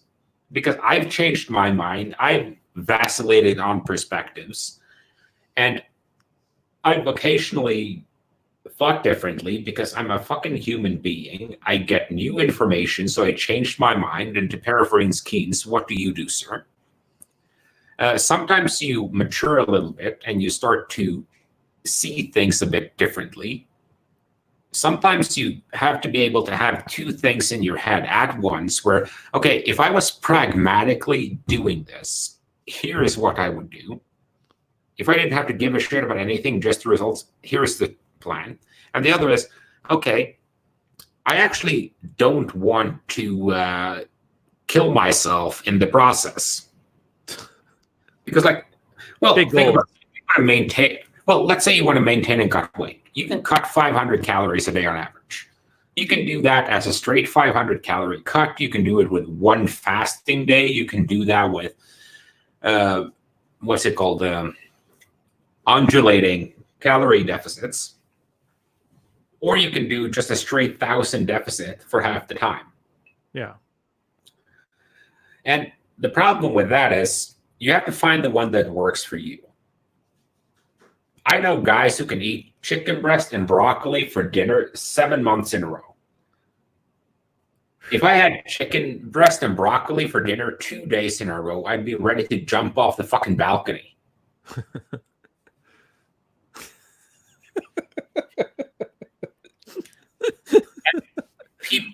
And that's what kind of pisses me off about the perfection porn stars, is that you realize they're not real people. I mean, if you're the kind of guy, and I get the impression, oh, this is the kind of guy who jerks off with equal jerks with his left and right hand to avoid muscle imbalances, he's either autistic or he's fake or he's both. Most likely fake. I've done, yeah, none of them. I don't know what the trad version is of the Instagram body model who just does steroids and talks about eating clean. Maybe it's drinking whiskey and beating your wife. Well, it's like Joe Rogan said, the big secret of vegan bodybuilding is steroids. All right. Well, on that note, no, we're going to start up Rule Zero in like 20 minutes. Why don't we get a quick break? I'm going to go grab some breakfast and I'll grab another coffee, and then we'll get Troy in there. We'll have a lot of fun there. Yeah, what's good to see you back, Carl. Yeah, I'm just asking, what's the topic? Running faster than your friend and not worrying about running faster than the bear. Do you remember that talk we had a while back where you talked about secondary characteristics? Like, you don't need to be jacked, but if you have that V taper that looks good in clothes, that's what the girls are actually seeing. They don't know what your body fat percentage is. Think of that as the theme and then taking it from there. Oh, that's going to be a fun one. Yeah, I'm going to like it. Right. Plus, I want to see how Troy can add to it. Well, Troy, he's a good conversationalist. The only problem I have the same problem on here that I have in real life, is that I interrupt people too fucking often, and I'm working on it, but I don't think it's something I'm going to be able to do anything with. Yeah, we'll figure it out. It's a good thing, honestly. It's better than having those awkward spaces of dead air. I actually like those awkward spaces of dead air on occasion. Yeah, because you don't have to sit here staring, looking around like, is he there? Is he there? Oh yeah, I should just put up a fake like video feed where it's just an empty chair. Dude, that'd be awesome. See how you respond to that one. You son of a bitch. All right, I'm gonna end the cast now. You dumbass. Save this good material for like the half hour. All right. All right. Later, guys. Shut this down.